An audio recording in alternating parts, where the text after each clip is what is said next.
There is a house in Concord, Massachusetts, where two people are dying at the same time. It is March of 1888.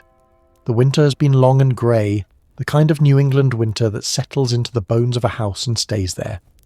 In one room, an old man of 88 lies motionless in his bed. He has been fading for years, his mind, once one of the most admired in America, slowly dimming inside a body that finally refuses to carry it. His name is Amos Bronson Alcott. He is a philosopher, he is loved, and he is dying. A few miles away in another room, his daughter is dying too. She is 55 years old. Her name is Louisa May Alcott. She is by this point one of the most famous writers in the English-speaking world. She has written the warmest, most beloved family novel America has ever produced. She has made a great deal of money doing it, and her body, slowly for 25 years, has been destroying itself. She's well enough, on one of the last days she will be well enough for anything, to be brought to her father's bedside. She leans over him. By the accounts that survive, the conversation between them is impossibly tender. "Father," she says, "here is your Louis. What are you thinking of as you lie there so happily?" The old man lifts his hand. He points toward the ceiling. He points toward heaven. "I am going up," he says. "Come with me." "Oh," she says, "I wish I could." On the 4th of March, 1888, Bronson Alcott dies. 2 days later, on the 6th of March, 1888, Louisa May Alcott dies too, 2 days apart. After a lifetime spent bound together, his beautiful, impractical ideals and her exhausting, competent, body-breaking labour to undo the damage those ideals did, Louisa outlived her father by exactly 48 hours, as if she could not, after all those years of being the practical one, manage to live in a world that no longer contained the dreamer. That is the end of this story. We're starting here, at the end. Because the end is the only place that explains everything that came before it. Why did Louisa May Alcott, famous, wealthy, beloved, the author of the most treasured family novel in American literature, die at 55, 2 days after her father, in a body that had been failing her since she was 30? What had been done to her? And what had she done to herself willingly to keep a promise she made when she was 10 years old and freezing in a farmhouse in the Massachusetts countryside? To answer that, we have to go back to the beginning. We have to go back to the family that was not in the book.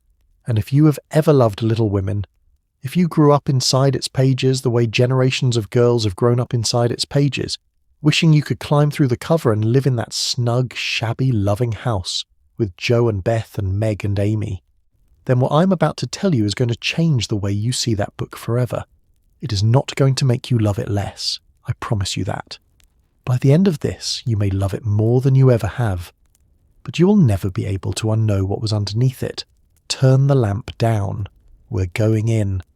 Little Women is, for a great many people, the warmest family in American literature. You know it. Even if you have never read a single page of it, you know it. The 4 March sisters in their shabby but loving house, poor but never quite hungry, held together by a serene and patient mother while the father is away at the war. Joe at her writing, Beth at her piano, Meg and Amy growing up around them, the homemade plays in the parlour, the snow outside and the fire within, the small, tender domestic joys. The book has been in print continuously for over 150 years. It has been made into at least 4 major films, dozens of television adaptations, stage plays, musicals. Greta Gerwig turned it into a movie in 2019, and a whole new generation of girls fell in love with Jo March all over again. For a century and a half, readers have wished, genuinely, ardently wished, that they could climb inside that book and live there. Here is what the woman who wrote it could not put on the page. She was not describing her childhood, she was describing the childhood she wished she had had. The real family behind the March sisters did not live in cosy, genteel poverty. They lived in real poverty, the kind with actual hunger in it, the kind with cold and want, and a father whose beautiful, impractical ideas kept his wife and 4 daughters underfed for years. The real Beth did not fade away gently in a sunlit room, surrounded by her family slipping into death like sleep. She wasted away over 2 agonizing years, in pain so severe her father had to cradle her in his arms, and she died at 3 in the morning on the 14th of March, 1858, at the age of 22. The real Jo, Louisa herself, did not get the tender, romantic, satisfying ending the book gives. She refused one. She never married anyone by deliberate choice, and she spent her health, her freedom, and most of her short life working to drag her family up out of the poverty her father's dreams had dug them into. And she wrote that warmest of all families for money, reluctantly, almost against her will, while her own body was being slowly destroyed by an illness a Civil War hospital had handed her when she was 30. I am going to prove every word of that to you, with names, with dates, with the things Louisa wrote in her own journals, and the things her mother wrote in hers, and the things modern scholars have spent the last 20 years digging out of the archives. I am also going to tell you 4 things that the world did not fully know about Louisa May Alcott until very recently, and that almost nobody who loves Little Women has ever been told. The first is this: the gentle, wholesome, moral author of the most beloved book in America spent the first part of her career writing lurid, blood and thunder thrillers under a man's name, stories of passion, revenge, hypnotism, drugs, manipulation, and women who refused to be meek. And the world did not find out about it for nearly a century. The second: the illness that destroyed her body for 25 years, the one the history books call mercury poisoning from her Civil War nursing, may not have been mercury poisoning at all. Modern doctors, looking back at her symptoms and her portrait, think she may have had lupus, a disease no one in her century could name, that ate her alive in plain sight, while she wrote the warmest pages in the language. The third: the younger sister, May, the original of Amy, the pretty, ambitious, artistic one, actually got everything the family's poverty had denied her. She made it to Europe. She painted. She had her work accepted into the Paris Salon. She fell in love. She married. She had a baby. And then, 7 weeks after the baby was born, she was dead, in Paris, far from the family who had raised her, in the most ordinary and most cruel way a woman of that century could be taken. And the fourth, and the strangest: the woman who refused marriage her entire life, who said she would rather be a free spinster and paddle her own canoe, ended her life, in failing health, raising a baby girl who had been carried across the ocean and placed in her arms. The niece she raised was named after her. The niece she raised was the daughter of the sister whose death had broken her heart. The fierce, free, unmarried woman who had spent her life being the strong one became, at the very end, a mother after all, to a child she would not live to see grown. This is the true story of the real Little Women, the one Louisa knew, the one she softened, the one in the end she could not bring herself to tell straight. Not the book, the life underneath it. If you have ever loved the hard history that sits beneath a beloved book, the way the real harder Ingalls family sits beneath Little House on the Prairie, the way the real Brontes sit beneath Jane Eyre and Wuthering Heights, then stay with this one. Because the distance between Little Women and the family that actually inspired it is one of the widest and quietest and saddest in all of American letters. It begins, as so much of Louisa's life begins, with a father who loved an idea more than he could feed his own children. To understand what Little Women left out, you have to meet the people it was based on, because almost every one of them was harder and sadder and more real than the gentle figure the book made of them. There were, at the centre of it, 4 sisters, just as in the book. Growing up in Massachusetts in the middle of the 19th century, in and around Concord and Boston, in the years before and during and after the Civil War. The eldest was Anna, born in 1831. She would become the model for Meg. Domestic and marriage-minded, a gifted amateur actress who came to feel, the longer she lived in the family's poverty, that marrying was her one respectable way out of it. Anna was the good sister, the one who did what was expected, the one who made the conventional choice, the safe choice, the choice that the book rewards with a happy ending. The second was Louisa herself. Born on the 29th of November 1832 in Germantown, Pennsylvania, she would become Jo, the restless, headstrong, scribbling one, the one who could not be tamed and did not want to be, the one who climbed trees and ran races and leapt fences and burned with an ambition her father's household had no category for and no room to feed. The third was Elizabeth. They called her Lizzie, born in 1835. She would become Beth, the quiet, gentle, musical sister, the one who asked for the least and gave the most, the one everyone loved and no one worried would ever cause any trouble, the one whose fate would, more than any other single thing, break something in Louisa that never quite healed. And the youngest was Abigail May, called May. Born in 1840, she would become Amy, the artist, pretty and ambitious and determined to make something of herself in the wider world, the one who, alone among the sisters, looked at her father's worship of poverty and self-denial and decided quietly that she wanted none of it. 4 sisters, a loving, exhausted mother, and a father. Remember those 4 girls, because we are going to come back to each of them. Each of them is going to break your heart in a different way. Anna, who married her way out and then was widowed young. Louisa, who worked herself into the ground and refused to marry at all. Lizzie, who was gentle and died slowly. May, who reached for the wider world and got it and was taken by it. But the centre of gravity of this whole story, the thing that made the Alcott family, was not the 4 girls. It was the marriage at the head of them. The mother was Abigail May Alcott, called Abba.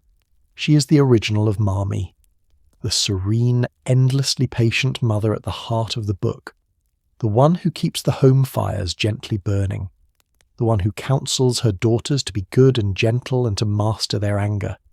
The Marmee you know, the Marmee you may have loved since you were 8 years old, is one of the most beloved mother figures in all of fiction.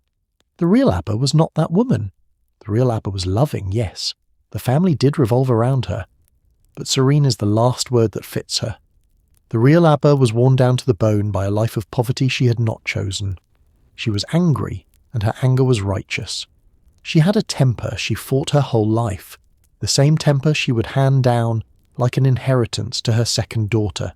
She came from a good Boston family, the Mays and the Sewells, old and respected, educated, reformist, and she had married for love and idealism, and she spent the next 47 years watching that idealism keep her children cold and hungry while she did the actual work of surviving. The Marmee of the book is what Louisa wished her mother could have been if the world had been kinder to her. The real Abba was a tired, angry, devoted woman holding a sinking family above the water with her own 2 hands. And then there was the father, Amos Bronson Alcott. He is the great absence at the heart of Little Women, the father who is mostly away, mentioned with reverence, longed for. In the book, his absence is noble. He's off serving as a chaplain in the war. In life, his absence was of a different kind entirely. In life, Bronson Alcott was present in the house far more than the book's father is. And yet, in the way that mattered most to a family that needed feeding, he was profoundly absent his whole life. Because Bronson Alcott was a philosopher, an idealist, a transcendentalist of the purest and most impractical kind, a man who cared more about the perfection of his ideas than about whether his daughters had enough to eat. He was not a cruel man. I want to say that again, because it is what makes this story so much sadder than simple cruelty would be. He was a gentle, high-minded, genuinely good-hearted man. He was admired by some of the greatest minds in America. Ralph Waldo Emerson was his friend and again, his rescuer. Henry David Thoreau walked the woods with the Alcott girls and taught them the names of things. Nathaniel Hawthorne lived nearby. The Alcott family lived at the very centre of the most famous intellectual circle the country had yet produced, and it was poor, often desperately poor, because the man at the head of it had decided on principle that earning money in the ordinary grubby ways of the world was a kind of moral compromise he could not make. His daughters paid for that principle. They paid for it in hunger. They paid for it in cold. They paid for it in childhood spent working when they should have been children.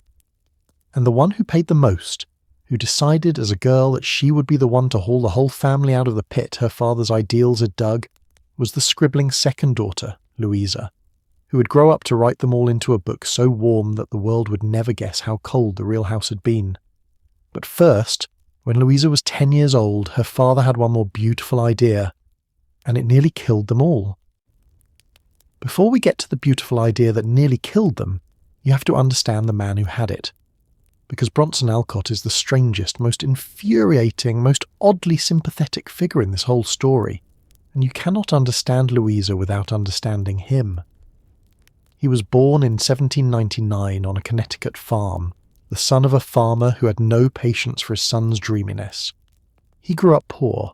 He grew up reading. He grew up convinced from a very young age that he was put on this earth to think great thoughts and to lead other people toward a more perfect way of living. He was not wrong exactly about being able to think great thoughts. He was genuinely brilliant in conversation. People who heard him talk never forgot it. The trouble was that he had no gift whatsoever for the ordinary business of keeping himself or anyone else alive. He tried teaching. He was a brilliant revolutionary teacher. He let children ask questions. He taught through conversation instead of rote. He refused to beat his pupils. He took them on nature walks. He was also repeatedly fired for it, because in the 1820s and 1830s, none of that was what parents wanted. He opened his own experimental school in Boston. It failed. He opened another one. It failed. He kept opening schools and they kept failing, partly because of his methods, partly because he kept saying things in public that scandalized the parents of his pupils, like admitting that he, a married man with a young wife, had discussed the theology of marriage and chastity with his students, including the girls. He lost pupils in droves. He met Abigail May in 1827 through her brother Samuel Joseph May, who was a prominent abolitionist minister. Abba was 26. She had been resisting marriage. She wanted to open a school of her own. She had been educated at home by her brother, had read his books, had absorbed his reformist convictions. She was intelligent, fierce, principled. When Bronson knocked on the parsonage door in Brooklyn, Connecticut, and she answered, something happened between them. They married in 1830. She could not have known, on that bright day, that the idealism she had fallen in love with would become the thing that ground her down for the next 47 years. Bronson's great talent was conversation. His great flaw was that he could not convert conversation into food. He could hold a room spellbound for hours on the perfectibility of the human soul, on the nature of God, on the proper rearing of children, on the moral wrongness of every comfortable arrangement the world took for granted. And he could not bring himself to take a job that required him to do anything crasser than hold a room spellbound. Earning wages in his mind was a compromise. Profit was a moral stain. The proper life of a philosopher was to live simply, to think purely, to be supported somehow by someone somewhere while he refined his ideas. The someone, in his case, was his wife, and then, increasingly, his second daughter. There is a scene I want you to picture, because it is the scene that defines the Alcott household for the entire period of Louisa's childhood. Picture the Alcott parlour on an evening in Concord, Massachusetts. In the years when Louisa was a girl, the men who sat in that parlour were some of the most luminous minds the country had yet produced. Ralph Waldo Emerson, already the most famous thinker in America, was a friend and a regular visitor. Henry David Thoreau, who would walk the Alcott daughters out into the woods and teach them the names of trees and birds and streams, was part of the circle. Nathaniel Hawthorne lived up the road. Margaret Fuller came. The talk in that room was of the soul, of nature, of the perfectibility of man, of the highest things a human being could reach for. And at the centre of it, holding forth, revered, sat Bronson Alcott, whose conversation these great men crossed towns to hear. Now look past the parlour, into the kitchen, where the women were. Because while the geniuses discussed the perfectibility of man, Abba Alcott and her daughters were doing the arithmetic of the potatoes. While the soul was being refined in one room, in the next room, a mother was working out how to make a little flower last another week, and a girl was bent over sewing she would be paid pennies for, and the fire was being kept deliberately low to save fuel. This was the daily reality of the Alcott house, and it is the contradiction the whole story turns on. A household admired by the finest men in America for the elevation of its ideas, and quietly starving underneath them. The great men knew, in their way. Emerson especially understood that his friend the philosopher could not feed his family, and so Emerson did what the philosopher would not. He paid debts, he provided houses, he pressed money into the family's hands, again and again. The practical rescue arriving from the outside because the man at the head of the household would not stoop to provide it himself. There is something almost unbearable in the picture.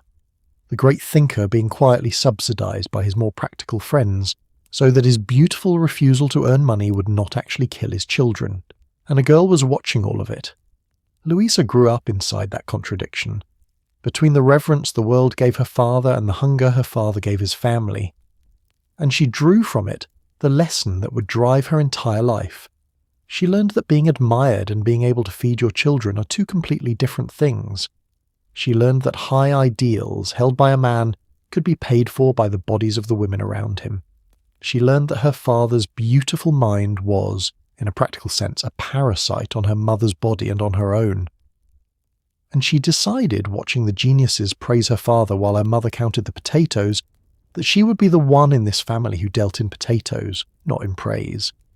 She had not yet seen the worst of where her father's ideas could lead. That was still coming. On a cold farm a few miles away, where the most beautiful idea of all was about to be tested, and the test was going to be survival.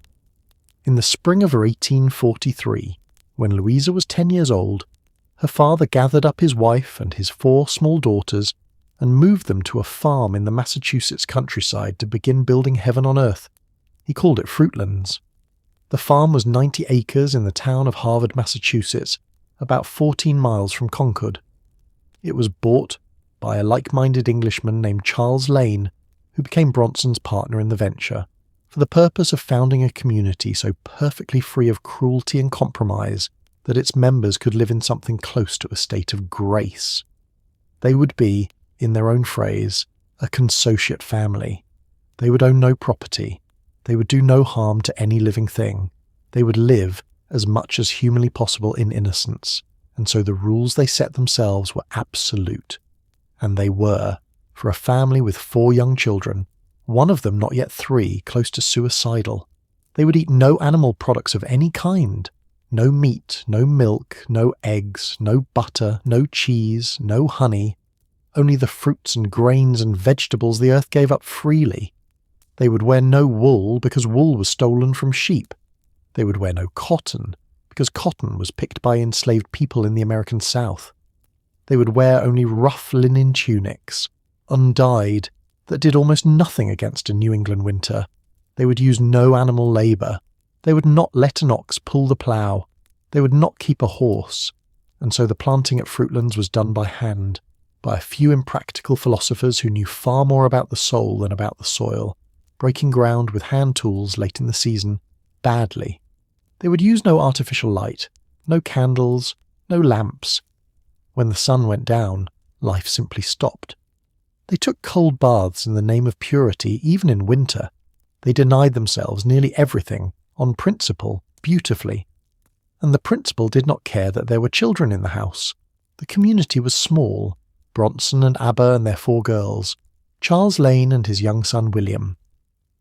A handful of other members drifted in and out. Joseph Palmer, Isaac Hecker, Samuel Leand, a man named Abraham Everett who went by various names including, absurdly, Wood Abraham. Only one other woman ever joined them, a woman named Anne Page, who came later and was eventually expelled for eating a piece of fish, which was against the rules. The whole enterprise was, from the beginning, almost entirely male. The women in it were Abba, who held the whole thing up, and the 4 little girls. Emerson came to visit early on, and was sceptical. He wrote in his journal that the Fruitlands people looked well enough in July, but that he would wait to see them in December. He knew, with the practical shrewdness that Bronson lacked, that ideas do not keep a family warm in January. The summer was hard but tolerable. The autumn was harder. The crops, planted late and tended by men who would not use an animal to help them, came to almost nothing. Bronson and Lane, heeding what they called some call of the oversoul, wandered off on visitations to other utopian communities, Brook Farm, Hopedale, Northampton, at exactly the moment they should have been harvesting. They came back with no converts and no food. The larder was emptying. The winter was closing in. And in the kitchen, every day, Abba was doing the arithmetic. How to feed 5 people, herself and her 4 daughters, on a principle that did not believe in milk, or eggs, or butter, or meat, or bought grain if it could possibly be avoided. How to keep 4 little girls warm in linen tunics when the temperature outside was below freezing. How to keep a fire going when fire itself had to be rationed, when even warmth was a compromise with purity. There is a particular kind of cold that comes from being told that your suffering is noble. The cold of Fruitlands was not the cold of an accident. It was the cold of a deliberate choice made by men on behalf of women and children who had not been asked. And it settled into Louisa's bones, into her memory, into her sense of how the world worked in a way she would never shake.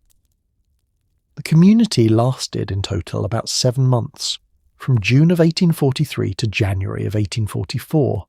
By December it was failing, fast. By January it was over. But the worst of it, the part that almost killed them, was the winter. And the winter is what Louisa never forgot. Picture a morning at Fruitlands in December of 1843. The light comes grey and thin through the farmhouse windows.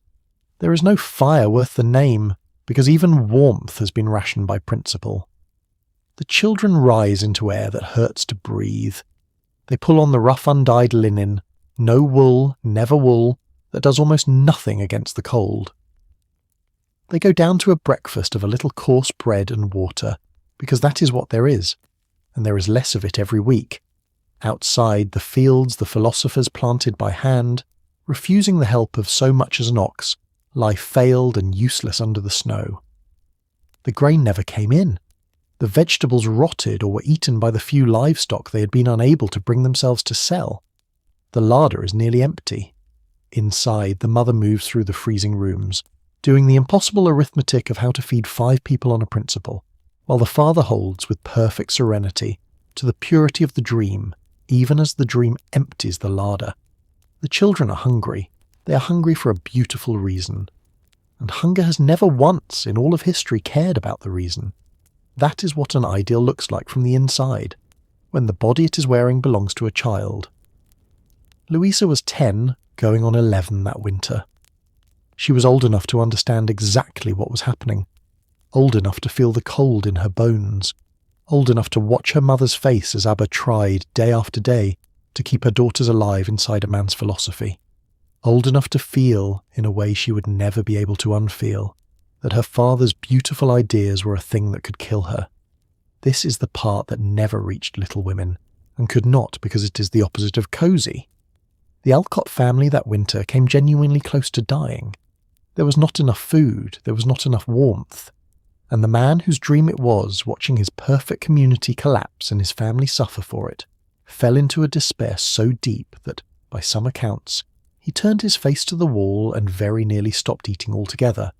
He was ready, it seems, to follow his idea into the ground, to die for the purity of his failure, to take his wife and daughters with him. And here is the moment the whole family turned on. It was not the father who saved them, it was the mother.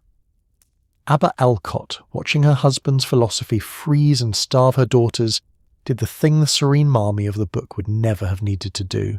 She put her foot down. She made it plain, in letters, in conversations, in the journals she kept, that she would take her children and leave, that she would not watch them die for an idea, that the family came before the philosophy, whether Bronson could see it or not. She wrote to her brother. She considered her options. She was in the middle of a New England winter, with 4 small daughters and no money of her own.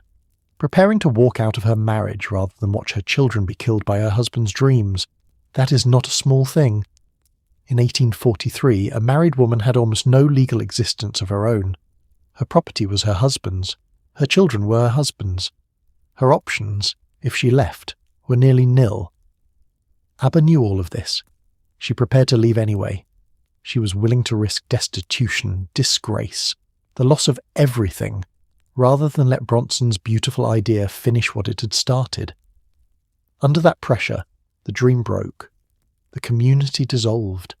Charles Lane, who had been increasingly drawn toward the Shakers, who at least knew how to feed themselves, left with his son. The other members drifted away, and in January of 1844 ABBA packed up her 4 daughters, and the family left Fruitlands and limped back toward Concord and ordinary poverty. Alive. Barely. Because the mother had refused to let the father's beautiful idea do what it had come within a few weeks of doing. The whole Fruitlands experiment had lasted 7 months. But here is the thing about that winter, and this is what I want you to hold on to, because it is the seed of everything that follows. Louisa was 10, going on 11. She was old enough to understand exactly what had nearly happened, and exactly whose dream had nearly done it. And somewhere in that cold, failing farmhouse, watching her mother pack her sisters up to flee her father's idea, the girl who would become Jo March made herself a promise that would shape the entire rest of her life. She would not be poor like this. She would not be helpless like this. She would not stand by while someone she loved was destroyed by a beautiful idea held by a man who did not have to pay for it. She would find a way to make money, real money, in the grubby, ordinary world her father held in such contempt. And she would use it to lift this family out of the pit his ideals kept digging. She was a child. She had just watched idealism nearly kill the people she loved most in the world. And she decided in that moment to spend her life being the practical one her father refused to be. She kept that promise. It cost her almost everything she had. Before we go any further, stop and look at the mother. Because the real Marmee is one of the most quietly remarkable people in this whole story, and almost nothing the book says about her is the truth. Her name was Abigail May Alcott. She was called Abba, and she had not been born to poverty. She came from the Mays and the Sewells, old respected Boston families, people of education and standing and reformist conviction. Her brother, Samuel Joseph May, was a prominent Unitarian minister and one of the most outspoken abolitionists in New England. She was related by marriage and by blood to the great reformist network of 19th century Boston. She was, on her mother's side, a distant cousin of Abigail Adams, the same Abigail Adams who, in 1776, had written to her husband John to remember the ladies in the new code of laws for the new republic. The blood of women who refused to be quiet ran in Abba's veins. She was intelligent. She was fierce. She was deeply principled. She had been educated at home by her brother, because her family, for all its standing, did not believe in formal education for girls. She had read his books. She had absorbed his convictions. She had wanted, as a young woman, to open a school of her own. She had resisted marriage, partly because she had seen what marriage did to women of her class, how it ground them down, how it took their minds and their labour, and gave them nothing back but dependence. And then she met Bronson Alcott, and she fell in love, with his idealism, with his mind, with the shining certainty that the two of them together could build a better way of living. She could not have known that the idealism she fell in love with would become the thing that ground her down for the next 47 years.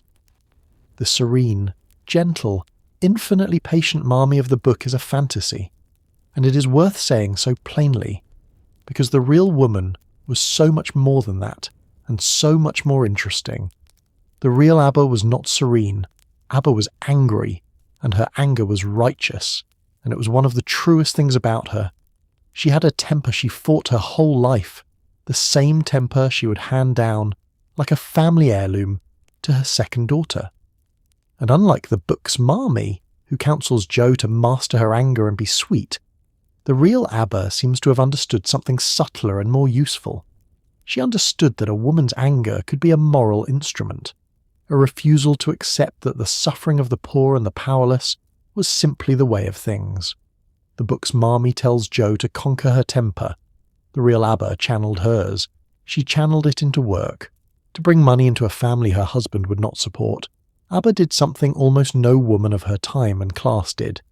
She became a paid social worker, one of the first in Boston, a city mission worker, employed to visit the poorest households in the city, the tenements, the cellars, the rooms where immigrants and the destitute tried to survive, carrying relief into places the comfortable never looked.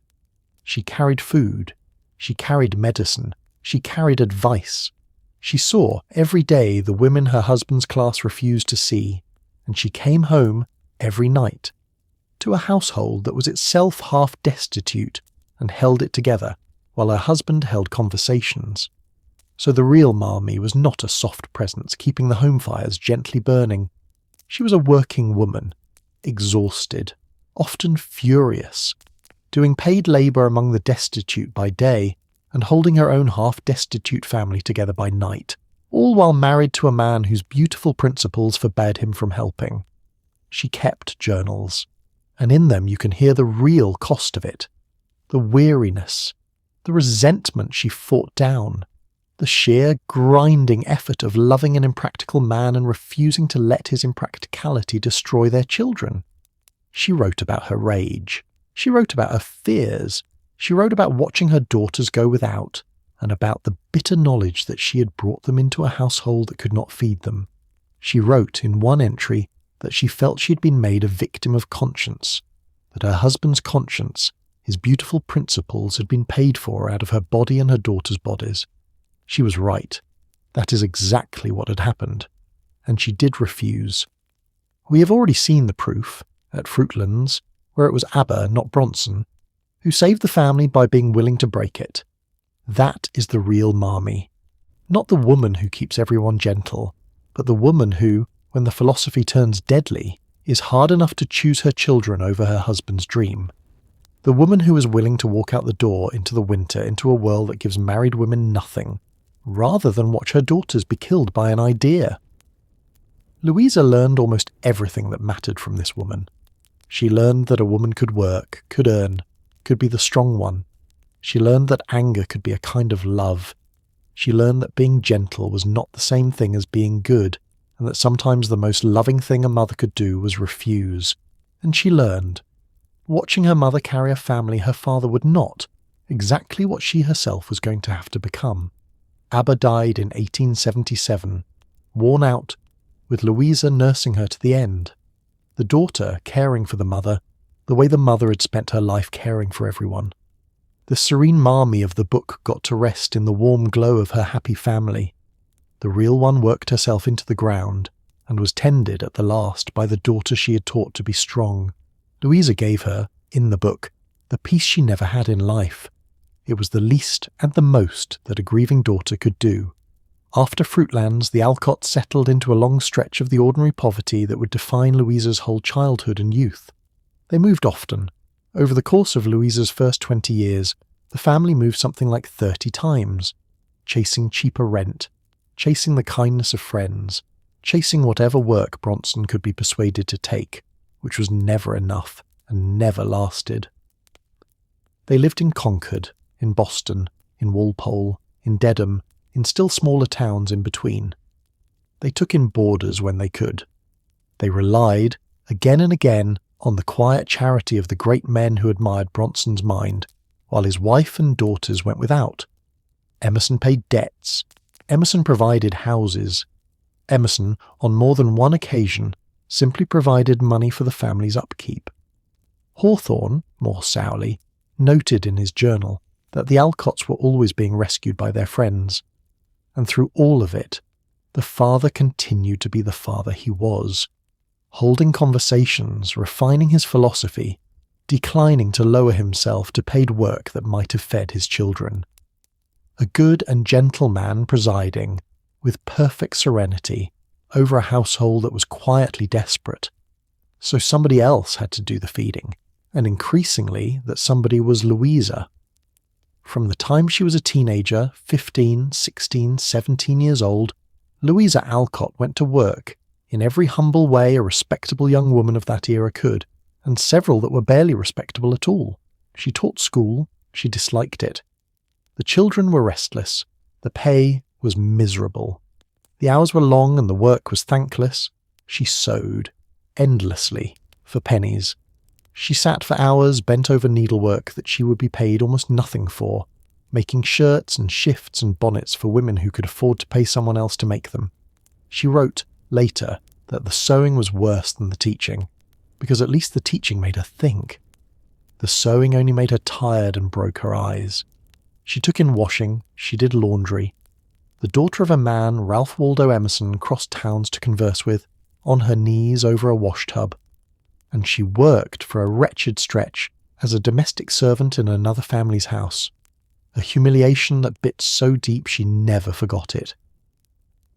The daughter of a famous philosopher, scrubbing another woman's floors so that her own family could eat. There was one position in particular. She answered an advertisement for what was described as a companion, a light, gentle position, suitable for a refined young woman. She arrived to find herself treated instead as a drudge, set to the heaviest and most degrading labour in the house, expected to black boots, haul water, scrub floors, empty chamber pots, submit to whatever was demanded of her. She did it. She stayed because the family needed the money, and she carried the sting of it for the rest of her life. She would later turn even that into fiction, because she turned everything into fiction eventually, but the wound underneath the fiction was real. A proud, gifted, fiercely intelligent young woman, the equal in mind of anyone she served, on her knees on a stranger's floor because her father's principles had left the family with no other way to eat. Every scrubbed floor was a small lesson, hammered in. The difference between her father's lofty refusal to earn and the actual cost of not earning, paid in her own humiliation by the hour. She did whatever there was to do, and she handed the money home, and she watched it disappear into the bottomless need of a family her father would not provide for. And she wrote, "This is the part that matters most, because it is where the practical girl and the artist finally met." Louisa discovered early that there was money in stories, real money, in a particular kind of story, not the sweet domestic tales she would later be famous for, the opposite. She discovered that there was good money in the kind of stories respectable people pretended not to read. Lurid tales, sensational tales, tales of passion and revenge and secret identities and forbidden love, and women who were not meek and good, but fierce and clever and dangerous. The blood and thunder fiction the magazines paid well for. She wrote them. Under a false name, she churned them out, and they sold, and the money was real, and it went home.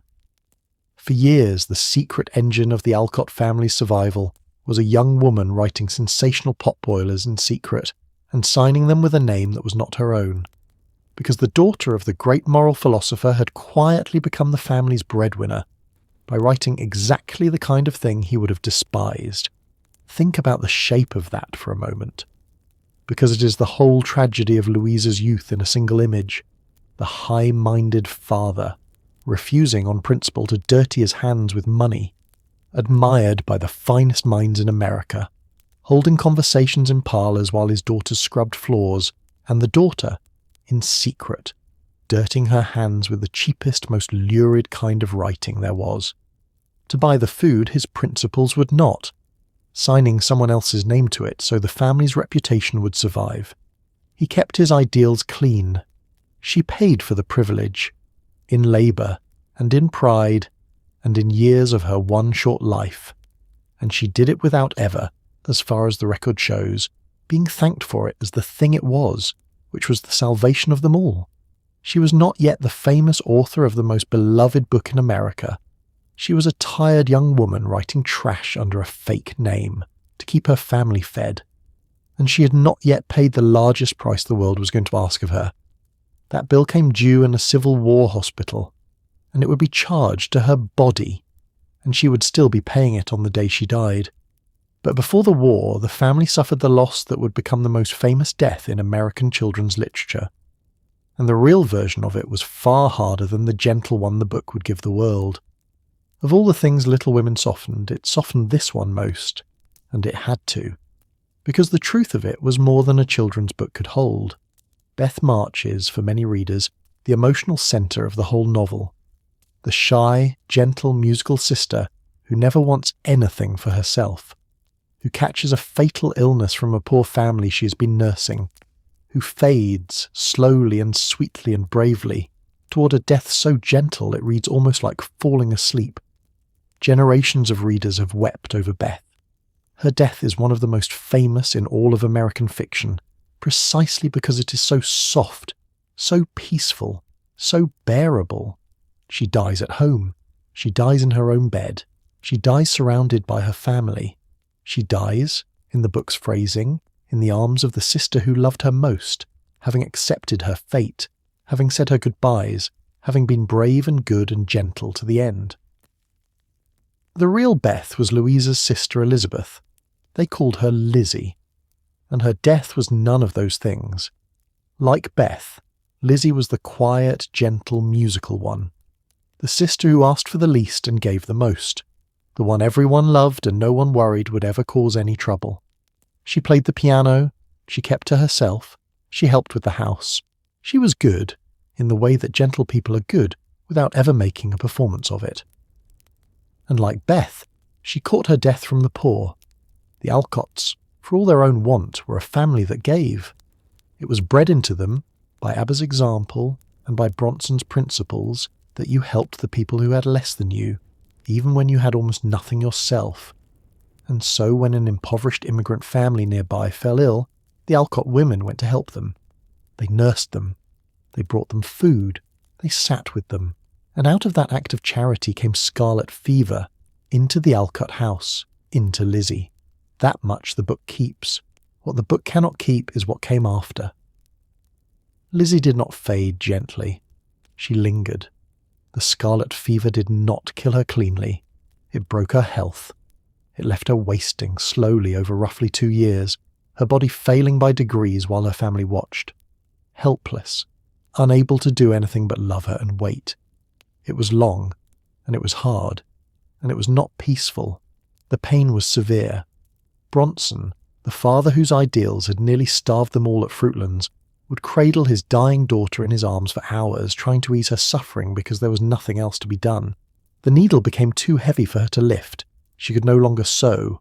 She could no longer play the piano. She could no longer eat properly.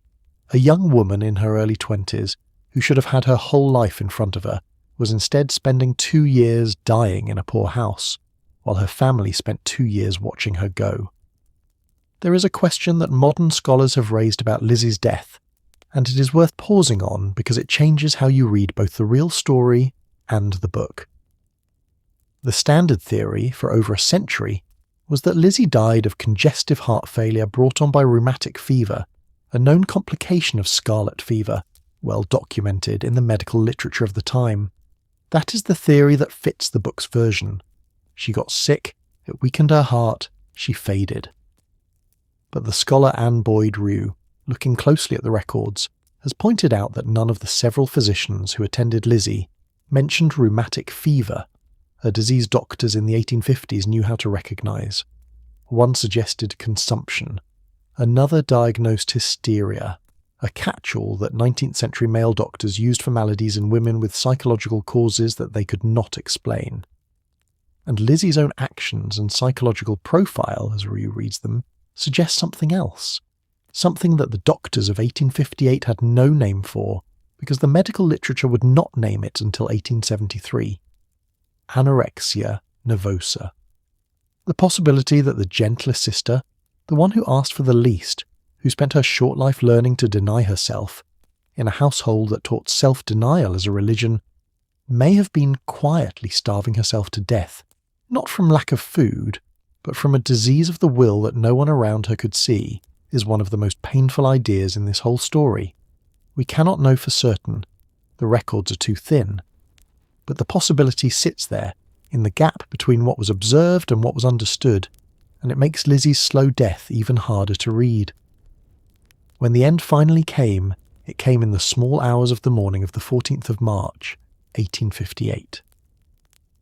Lizzie was 22 years old, 3 months short of her 23rd birthday. Louisa was there. Louisa watched the whole of it. She wrote in her journal the next day, "My dear Beth died at 3 in the morning after 2 years of patient pain. Last week she put her work away, saying the needle was too heavy. Saturday she slept, and at midnight became unconscious, quietly breathing her life away till 3. Then, with one last look of her beautiful eyes, she was gone." There is a detail in the family records that I cannot stop thinking about, and I want you to have it, because it is the kind of detail that no fiction would dare invent.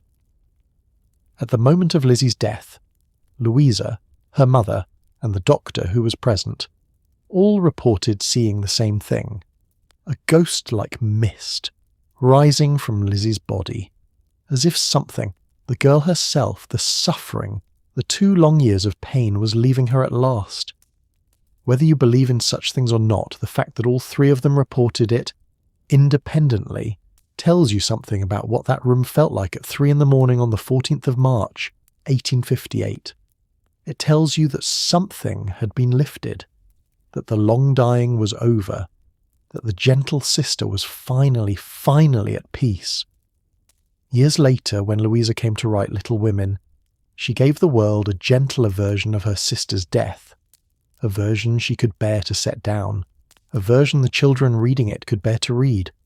She let Beth fade sweetly. She let Beth say her goodbyes. She let Beth die in her sister's arms, peacefully, bravely, almost like falling asleep, because she could not bear to make the world watch what she had actually watched. The most famous death in American children's literature is underneath an act of mercy. A sister taking the slow agony she had really witnessed and softening it into something that would not break a child's heart, the way the real thing had broken hers. That is the deepest truth about Little Women, and we are only halfway to it. The book is not a record of a happy childhood. It is a grieving woman's act of love, taking a life that was full of hunger and loss and unfairness, and turning it deliberately into something warm enough to comfort strangers. Louisa knew exactly how cold the real house had been. She wrote it warm on purpose, and she had not yet paid the price that would define the rest of her own life. Because Lizzie died in 1858, and the war that would poison Louisa was still 3 years away. In the late autumn of 1862, with the Civil War grinding through its bloodiest year, and the hospitals of Washington overflowing with the broken bodies of young men, Louisa May Alcott just turned 30, restless, longing to be useful in a way the world counted, volunteered to go and nurse the wounded. It was the bravest thing she ever did. It was also the thing that killed her, slowly over the next 25 years. She'd wanted to go earlier. She had been, since the start of the war, what she called a warhorse for the Union cause. Raised from childhood in an abolitionist household that had sheltered fugitive slaves and revered John Brown, she had been sewing uniforms and badges. She had been writing war poems. She had been aching to do more. And in December of 1862, after the bloodbath at Fredericksburg, where Union forces suffered a catastrophic defeat and the wounded flooded into Washington in numbers that broke the city's hospitals, she got her chance. She was accepted as a volunteer nurse by the United States Sanitary Commission. On the 13th of December, 1862, she reported for duty. She was sent to a converted hotel in Georgetown, just outside Washington, that had been pressed into service as a Union hospital.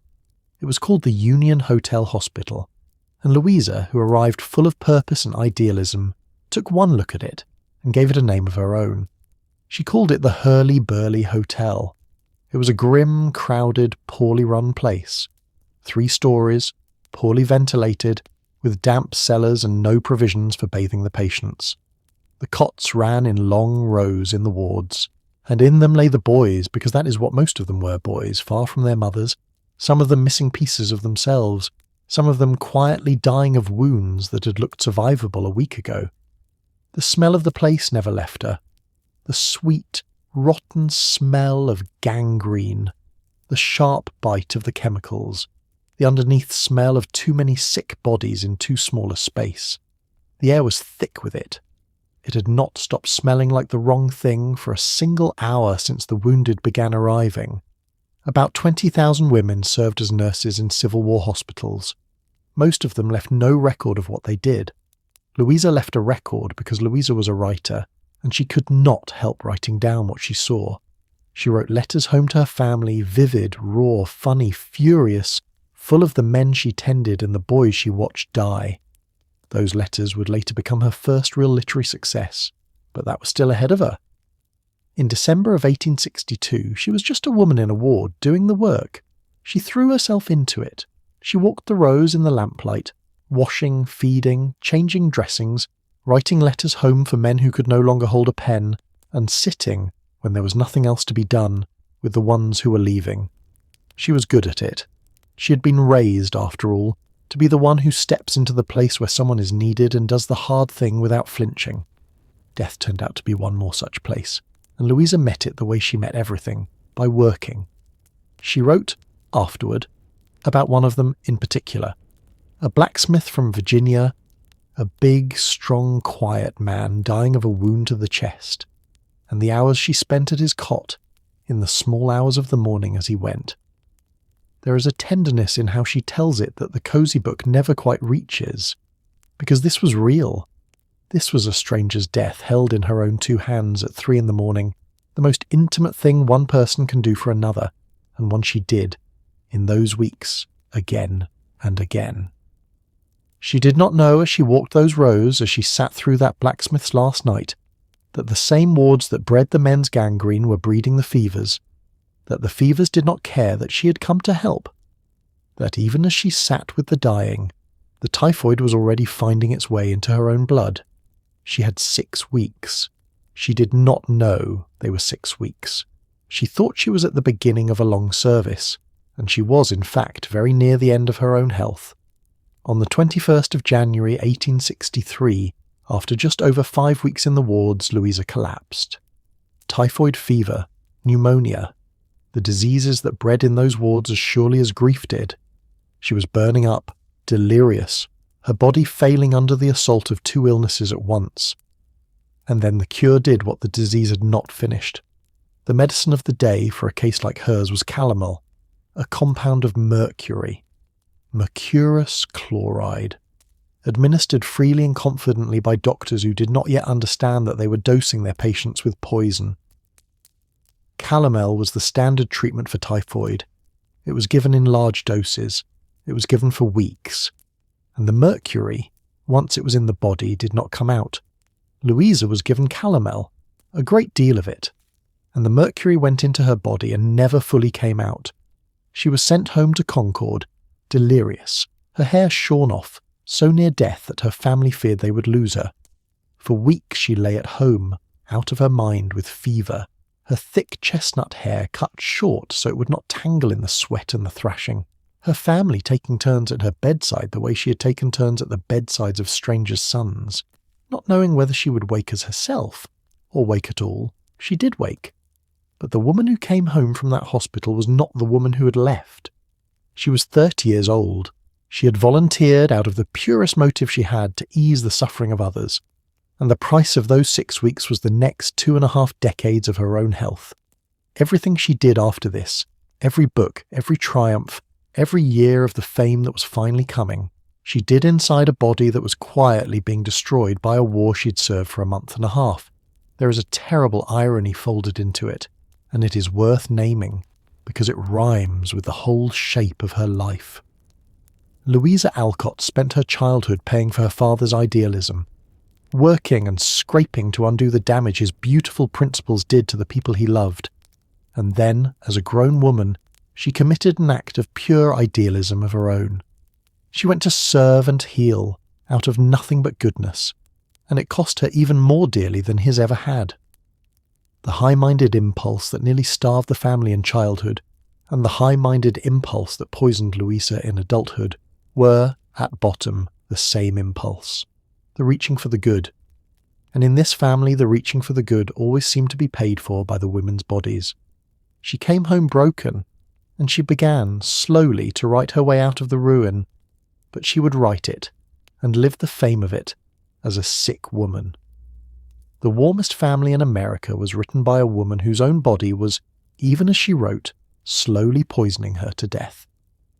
To understand what those 6 weeks did to her, to really understand it, not as a fact but as a thing that happened to a person, you have to stand in the place where she spent them. And the book she later wrote about it lets you. Because before Little Women, the war letters that became hospital sketches were the first thing Louisa wrote that the world truly noticed. The hospital was a converted hotel, and it had not stopped smelling like the wrong thing for a single hour since the wounded began arriving.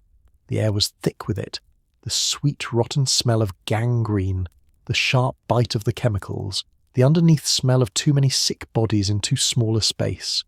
The cots ran in long rows, and in them lay the boys, because that is what most of them were. Boys, far from their mothers, some of them missing pieces of themselves, some of them quietly dying of wounds that had looked survivable a week ago. Louisa walked those rows in the lamplight, washing, feeding, writing letters home for men who could no longer hold a pen, and sitting, when there was nothing else to be done, with the ones who were leaving. Picture her, on a winter night in January of 1863 in that ward. She has been there for a month. She's 30 years old. She's the daughter of a famous philosopher, the sister of a dead girl, the secret author of lurid thrillers, the woman who has been the practical one in her family since she was a child. And she is now, in this ward, doing the most intimate work a person can do for another person, sitting with strangers as they die. The ward is dim, the lamps flicker, the men groan in their sleep or call out for mothers who are hundreds of miles away. The smell is everywhere.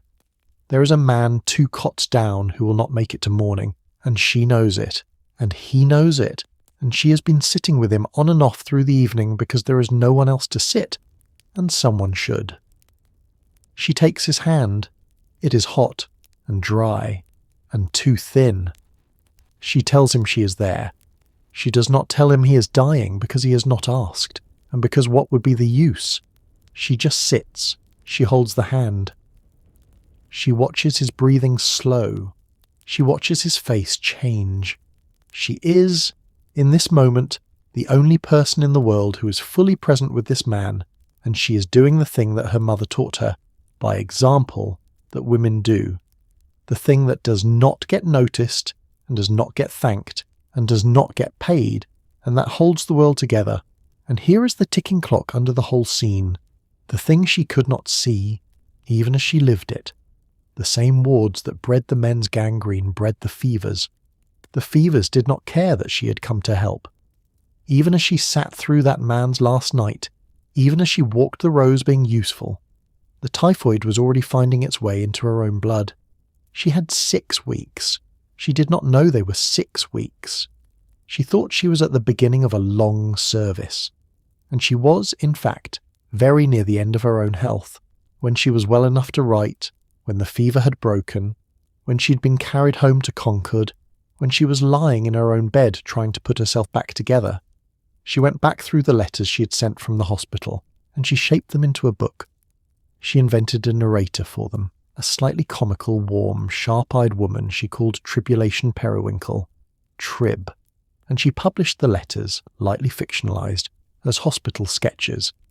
The book came out in 1863, and it was to Louisa's astonishment a success. People read it. People wrote to her about it. People laughed at the funny parts and cried at the sad parts and recognized, in the voice of the narrator, a writer worth paying attention to. For the first time in her life, the name Louisa May Alcott meant something to strangers. It was a bitter kind of first success, built out of the very weeks that had poisoned her. But it was a beginning, and it taught her something that would matter enormously, that would change the entire direction of her life. It taught her that the truest writing, the writing drawn straight from her own hard life, the writing that did not flinch, the writing that told the truth about what she had seen and felt, was the writing the world responded to. She would half forget that lesson 5 years later when she sat down to write the children's book she did not believe in. And then that book would prove it to her all over again, on a scale she could never have imagined. But the cost of those 6 weeks was not finished with her. It would never be finished with her. The mercury, or whatever it was that the war had planted in her body, was already at work, and the next 25 years of her life would be a long, slow, uneven decline in a body that would not let her forget what she had done with it. The most generous thing she ever did, and the most costly thing that ever happened to her, were the same 6 weeks.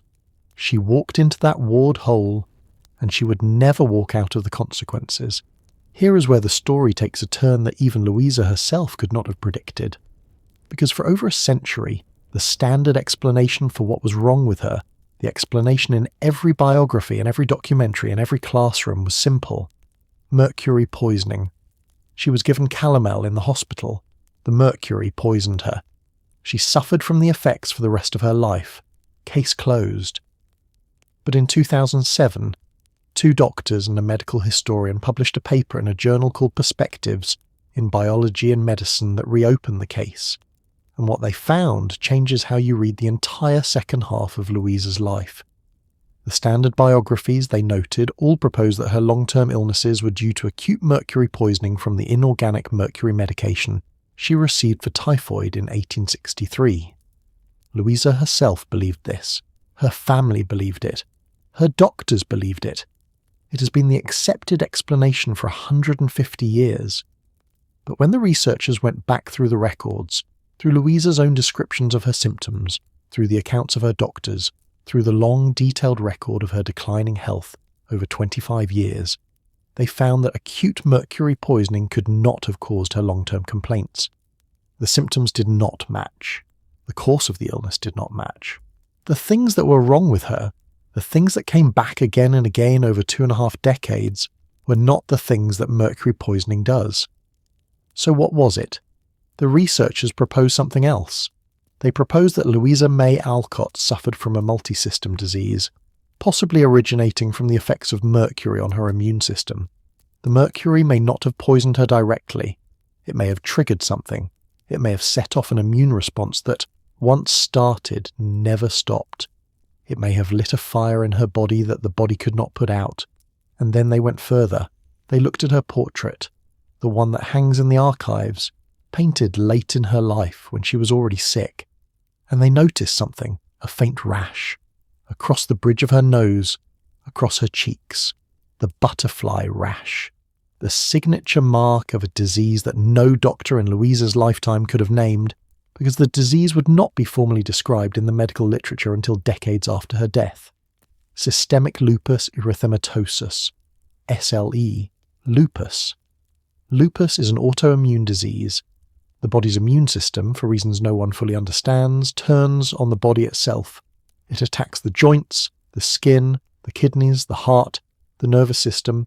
It causes fatigue, pain, rashes, fevers, headaches, dizziness, hair loss. It comes and goes. There are good periods and bad periods. It is chronic. It is degenerative. And in the 19th century, it was untreatable and unnamed. Read Louisa's symptoms against lupus, and they fit. The chronic pain, the exhaustion, the vertigo, the headaches, the bouts of illness that came and went, the times she was well enough to work and the times she was not, the slow, uneven, 25-year decline. The stroke that finally killed her. Lupus patients, then and now, are vulnerable to cardiovascular events. The portrait with its faint butterfly across the cheeks. We cannot know for certain. The diagnosis cannot be made for certain across 150 years. But the possibility changes how you read her. It means that the woman who wrote the warmest book in America, the woman who churned out moral payp for the young, year after year, in a steady stream of cosy, comforting fiction, was doing it inside a body that was slowly attacking itself. That the cheerfulness of the books is not the cheerfulness of a healthy woman. It is the cheerfulness of a woman in chronic pain, in chronic exhaustion, in chronic uncertainty about whether she would be able to get out of bed tomorrow, who sat down at her desk anyway and made the warmth. It also explains the opium, because Louisa, for much of her adult life, took opium. She took it for the pain. She took it for the sleeplessness. She took it because the chronic illness that no doctor could name and no medicine could cure left her with no other way to keep working. The laudanum, Opium dissolved in alcohol was the only thing that took the edge off. She was, by the standards of her time, an addict. Not by choice, and not by vice, but by the simple mathematics of a body in pain and a medicine cabinet that offered only one solution. When you read her late letters, the ones written in the 1880s when she was in her 50s and failing, you can hear the opium in them, the slightly too bright cheerfulness, the determination to be amusing, to be useful, to be productive, in the face of a body that was giving way. She was holding herself together, with chemicals and will, to do the work that the world demanded of her, and that her family depended on. Whether it was Mercury or Lupus, or Mercury triggered Lupus, or some combination of all three, the result was the same. The woman who came home from the Union Hotel Hospital in January of 1863 was not the woman who had left. She would spend the next 25 years, every year of her fame, every year of her wealth, every year of her beloved, celebrated, comfortable, famous life, inside a body that was quietly destroying her. And it was inside that body that she sat down in 1868 to write the book she did not want to write. There is a house in Concord, Massachusetts, that thousands of people visit every year, and most of them leave with exactly the wrong feeling about it. And the wrong feeling is the whole point. It is called Orchard House. It sits at 399 Lexington Road, in Concord, a short walk from the centre of town. It is one of the oldest houses in the area. The oldest parts of it date to around 1700 to 1710, built by one of Concord's earliest settlers. By the time the Alcotts came to it, it was already a century and a half old. It had been added to and altered and added to again. It was plain. It was modest. It was by any reasonable measure a small, ordinary New England house, and it was the closest thing to a permanent home the Alcott family ever had. After a lifetime of moving, 30 times in 20 years, chasing cheaper rent, chasing the kindness of friends, chasing work that never lasted, the Alcotts settled at Orchard House in the late 1850s.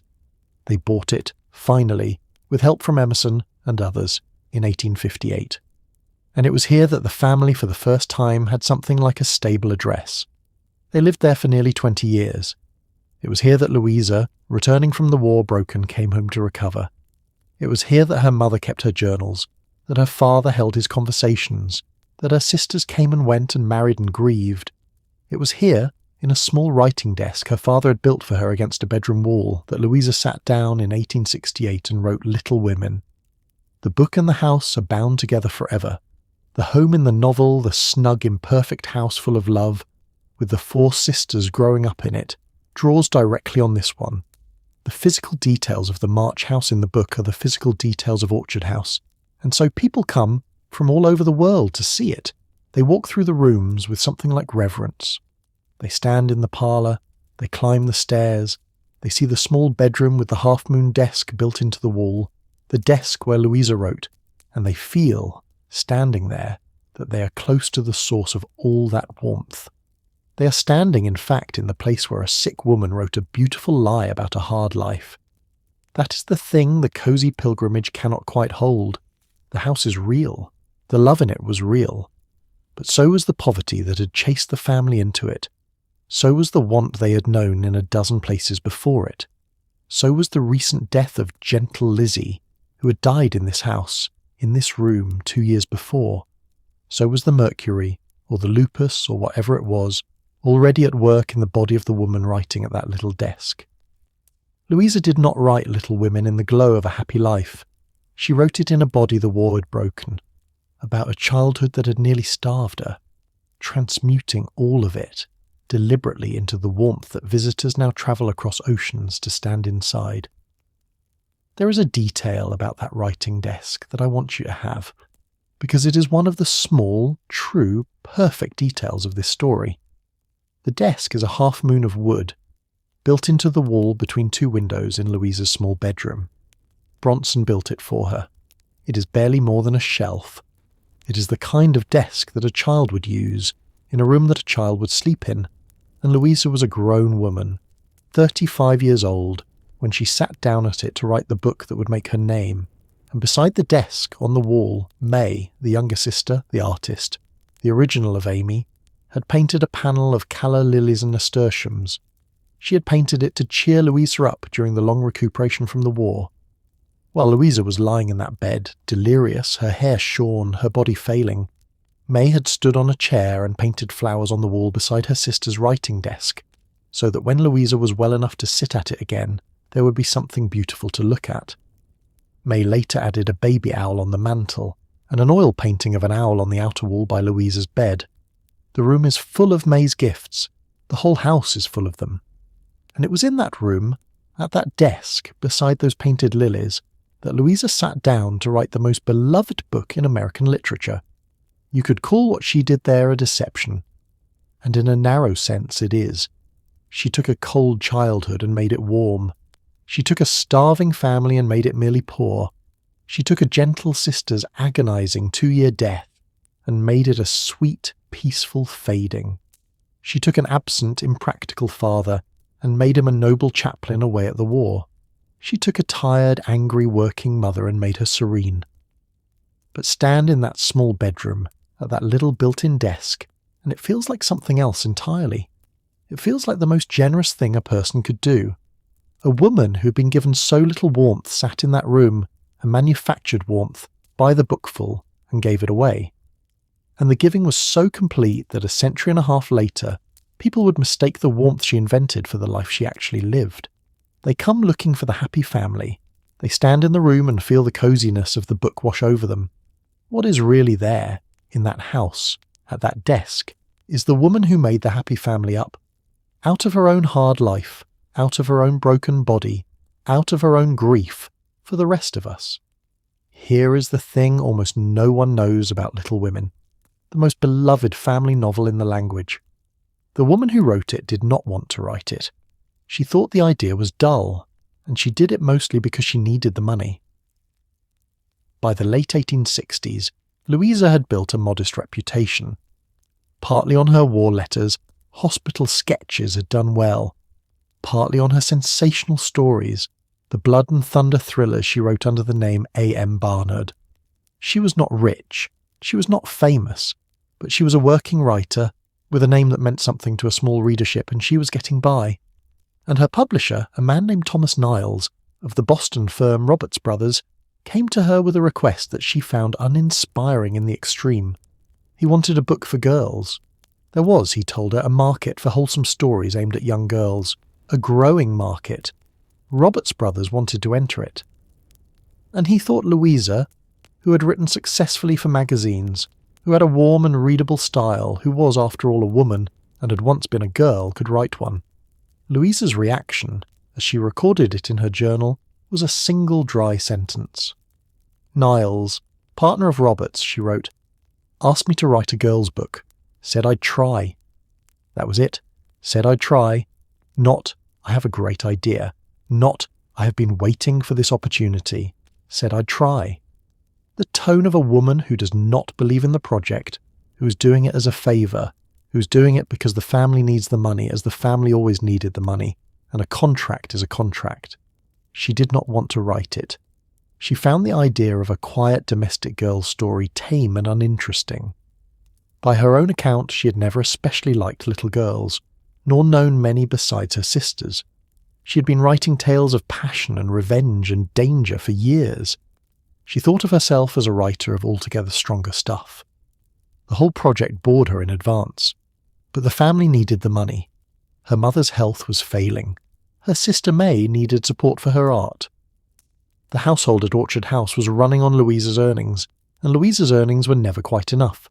So she sat down, reluctantly, to write a book she did not believe in, about the one subject she knew better than any other in the world, her own family.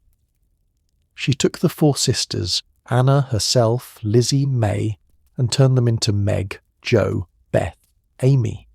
She took the worn, loving mother and turned her into Marmee. She took the absent, idealist father and turned him into the chaplain away at the war. She took the poverty and the plays and the small joys and the holidays and the siblings' quarrels and reconciliations, and she did to all of it what she had done to Lizzie's death. She softened it. She kept the warmth and edited out the despair. She kept the love and edited out the hunger. She kept the funny parts and edited out the humiliation.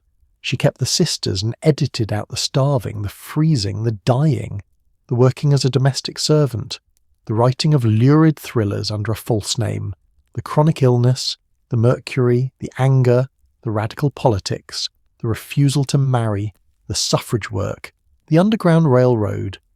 She wrote her childhood not as it had been, but as in her gentlest imagining it might have been. And she handed the result to her publisher with no great confidence that anyone would care. She sat down at the little half-moon desk at Orchard House in May of 1868. She wrote fast. She had always written fast. The Blood and Thunder stories had trained her to produce, and she was a working writer with a contract and a deadline. She wrote, by most accounts, in about 10 weeks. By July, the manuscript was done. She sent it off to Thomas Niles at Roberts Brothers, and she waited without much hope to see what would happen. What happened was that the world cared.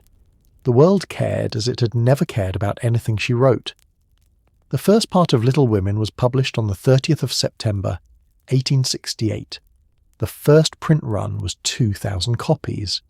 It was priced at $1.25. It sold out almost immediately. Roberts Brothers scrambled to print more. They could not print them fast enough. The second printing sold out, the third, the fourth. Within months, the book was a sensation. Letters began arriving at Orchard House, addressed to Louisa May Alcott, from girls all over the country. Girls who had read the book, girls who loved Jo, girls who recognised themselves in Meg or Beth or Amy. Girls who wanted more, the reluctant book, the dull idea, the thing she had written for the money, became the great work of her life, and the thing she is remembered for to this day, more than a century and a half later. And it did the one thing she had promised herself, as a freezing child at Fruitlands, that she would someday do. It made real money, a flood of it. Enough at last to lift the Alcott family permanently out of the poverty that had defined every year of Louisa's life. The grubby, ordinary money her father had refused to soil his hands with, the money she had chased through teaching and sewing and service and secret trashy fiction, came pouring in at last on the strength of a warm lie about a cold childhood. And it bought the family the security his ideals never could. Louisa Alcott saved her family exactly the way she had vowed to. She just had to spend her health, her youth, and her honesty about her own past to do it. There was one more thing the book's success demanded of her, though, and it is the strangest and most revealing of all, because it is the place where Louisa's real refusal to live an ordinary woman's life collided head-on with what her readers desperately wanted from her. The moment Little Women appeared, and the country fell in love with Jo March, the headstrong, scribbling, independent second sister, the readers wanted one thing above all else. They wanted Jo to marry Laurie. Laurie in the book is the charming boy next door, wealthy, handsome, devoted, funny, the obvious love interest, the natural romantic partner for Jo. The letters poured in. Girls wrote to Louisa begging her in the next volume to marry Jo to Laurie. It seemed obvious. It seemed right. It seemed like the kind of ending the book was building toward. Louisa refused. She refused for a reason that tells you everything about who she really was, underneath the warm book. Jo March was Louisa, more nearly than any other character she ever wrote. Jo was the one version of herself she had ever put on paper, and Louisa had no intention of marrying off the one version of herself she had ever put on paper, because Louisa had no intention of marrying anyone, in life, or on the page. She prized her independence above nearly everything. She had watched what marriage and dependence and a house full of children had done to her mother, ground a loving, gifted woman down to exhaustion in service of a man who would not provide. She had spent her whole life being the one who earned, the one who was free precisely because she was not anyone's wife. And she was not about to take Jo, the free one, the working one, the one who paddled her own canoe, and hand her over to a husband to satisfy the romantic appetites of her readers. So she dug in. She wrote in her journal that Jo should have remained, in her own phrase, a literary spinster, that she should have gone on writing and living alone and being free, that was the ending Louisa wanted for her alter ego, the ending she was living herself. But the pressure was enormous. The readers wanted the wedding. The publisher wanted the wedding. The cultural expectation that a novel about girls growing up must end in their marriages was overwhelming. There was, in the 19th century, almost no other ending available for a fictional woman. To leave Jo unmarried would have been, in the eyes of the reading public, not a triumph, but a failure, a sign that something had gone wrong. So Louisa made a compromise, and it is one of the most quietly spiteful acts in American literature. She married Jo. Yes, she gave the readers the wedding they demanded, but she did not marry Jo to Laurie. She did not marry her to the handsome, wealthy, charming boy next door. She married her instead to an older, poorer, rumpled German professor named Friedrich Baer, a deliberately unromantic choice, a man who was not rich, who was not young, who was not beautiful, who was, in many readers' eyes, a deliberate disappointment, an ending that gave the readers the wedding they demanded, while quietly refusing them the fairy tale they actually wanted. It was Louisa's small, stubborn act of resistance, hidden inside the happiest book in America, a woman being forced to marry off her own alter ego and doing it on her own contrary terms. You wanted her married? Fine. She's married to a poor, middle-aged German philosophy professor who smells of tobacco and wears shabby coats. Enjoy. Generations of readers have been furious about it. Generations of readers have wanted to rewrite the ending. Generations of readers have felt, on some level, that Louisa betrayed them, that she set up a romance and then refused to deliver, that she was cruel to her own characters and to her readers out of sheer cussedness. But seen from the inside, from Louisa's side of the desk, it is something else entirely. It is the only ending she could give that she could live with. She could not bear to marry Jo to Laurie, because to marry Jo to Laurie would have been to concede that even the free one, even the working one, even the scribbling one must end up in the arms of a rich man. And she could not bear that. She could not write that. She would not. So she married Jo to a man who would not own her, a man who would not change her, a man poor enough and old enough and rumpled enough that the marriage read, almost, as a partnership between equals rather than as a conquest. It was the closest thing to spinsterhood she could give Jo, while still giving the readers their wedding. And Louisa herself never married at all. Not once. Not ever. She lived her whole life single, by choice, in an age that had almost no respectable category for a woman who simply did not want a husband. She said she would rather be a free spinster and paddle her own canoe than be a queen on a throne and not have her freedom. She meant it. She had earned her independence at a terrible price, in labour and in poisoned health, and she was not going to trade it away for the security or the respectability that marriage offered, even as she sat writing the marriages of her sisters into the warmest pages in the language. That is the second great gap between the book and the life. Little Women ends in weddings, in the pairing off of the sisters into happy homes. The woman who wrote it ended in no wedding at all. A single woman, in a poisoned body, free in exactly the way she had always insisted on being free. And alone in exactly the way that freedom in that century required. She gave her readers the marriages they wanted, and kept her own life clear of the thing entirely. And there is no contradiction in that, only the deep, sad honesty of a woman who knew precisely what marriage had cost the women she loved, and chose, at whatever price, not to pay it. Success, when it finally came, did not set Louisa free. It locked her in. The moment Little Women became a phenomenon, the world wanted one thing from Louisa May Alcott, and it wanted it forever. More of the same, more of the sweet domestic warmth, more of the March girls and their gentle troubles, more wholesome, comforting moral stories for the young. Her publisher wanted them.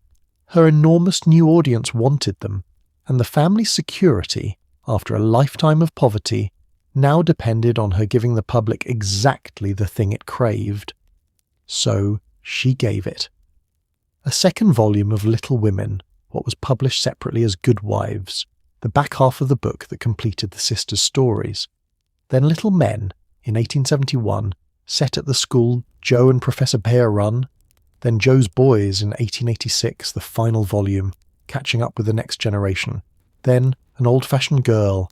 Then Eight Cousins and its sequel Rose in Bloom. Then Under the Lilacs. Then Jack and Jill. Then more and more. A steady output year after year of the gentle, improving children's fiction that had made her rich and beloved. She hated a great deal of it. She had a private phrase for the wholesome children's writing the world demanded of her. She called it moral pap for the young. The fierce, free woman who had once poured her real self into dark and passionate thrillers, the woman who had written about drugs and hypnotism and revenge and women who refused to be meek, now spent her days manufacturing sweetness for an audience that would accept nothing else from her. And she knew exactly what the trade had cost. She had invented a gentle version of herself to sell a book, and the gentle version had been so successful that it had swallowed the real one. The world had fallen in love with the mask, and now it would not let her take the mask off. Try to imagine what that felt like. Try to imagine being Louisa May Alcott in the 1870s. You're famous, you are wealthy, you are beloved. Strangers write to you to tell you how your book changed their childhood. Women name their daughters after your characters. You're invited to speak, to lecture, to be honoured. You have at last the money you swore at 10 years old you would make. You have lifted your family out of the poverty your father's ideals dug them into. You have kept your vow. And every day you sit down at a desk in a body that hurts, and you write another chapter of moral pap for the young. And you know that you are capable of writing something else. That you have, in your trunk, the proof that you are capable of writing something else. The blood and thunder stories, the fierce thrillers, the dark, sexy, dangerous fiction that was really you. And you cannot publish them, because the world does not want them from you. The world wants more of Joe, more of Beth, more of the warm family that never was. This is the cruelest turn of the contradiction that runs through her whole life. As a child, she was trapped by her father's poverty. As a young woman, she was trapped into hiding her fiercest writing under a false name. And now, at the height of her fame, she was trapped a third time by her own kindly creation. Condemned to spend her remaining strength producing more of the warmth the world adored, while the dark, ambitious, genuinely Louisa writing she longed to return to went unwritten. She had finally won the security she had chased her whole life, and the price of it was the freedom to be the writer she actually was. There is a letter she wrote late in her life to a friend, in which she says, more or less plainly, that she would have liked to write something real, something that was not for children, something that drew on the full range of what she could do. She did not, in the end, get to. The strength to fight free of that trap was draining out of her by the year, because the Mercury, or the Lupus, or whatever it was still working quietly in her blood. The fierce books she might have written if she'd been well and free were never going to be written now. The body that could have produced them was failing, and the world that might have read them did not even know it wanted them. It wanted moral pap. So moral pap is what the dying woman gave it, and longed, in private, to be writing something else. Here is the fact that should change how you see the gentle author forever. The woman who wrote the coziest domestic family in America spent her real life fighting fiercely to free women from exactly that kind of confinement. The Alcotts were radicals, root and branch. They had been since before Louisa was born. They were abolitionists of the most committed kind, in a Massachusetts that was itself divided, and the family did not merely hold the opinion. They acted on it. They were part of the Underground Railroad. In late 1846 and early 1847, they sheltered a fugitive from slavery in their home, a man who had escaped from Maryland and whom Abba wrote about to her brother in a letter that still survives.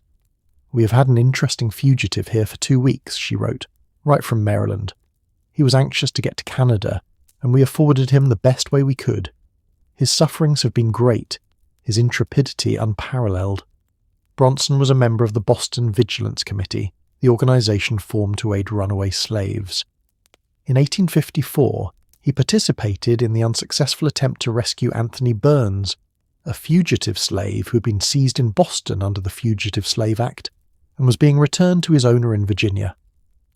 The case became a cause célèbre. Crowds gathered at the courthouse. Abolitionists tried to storm the building.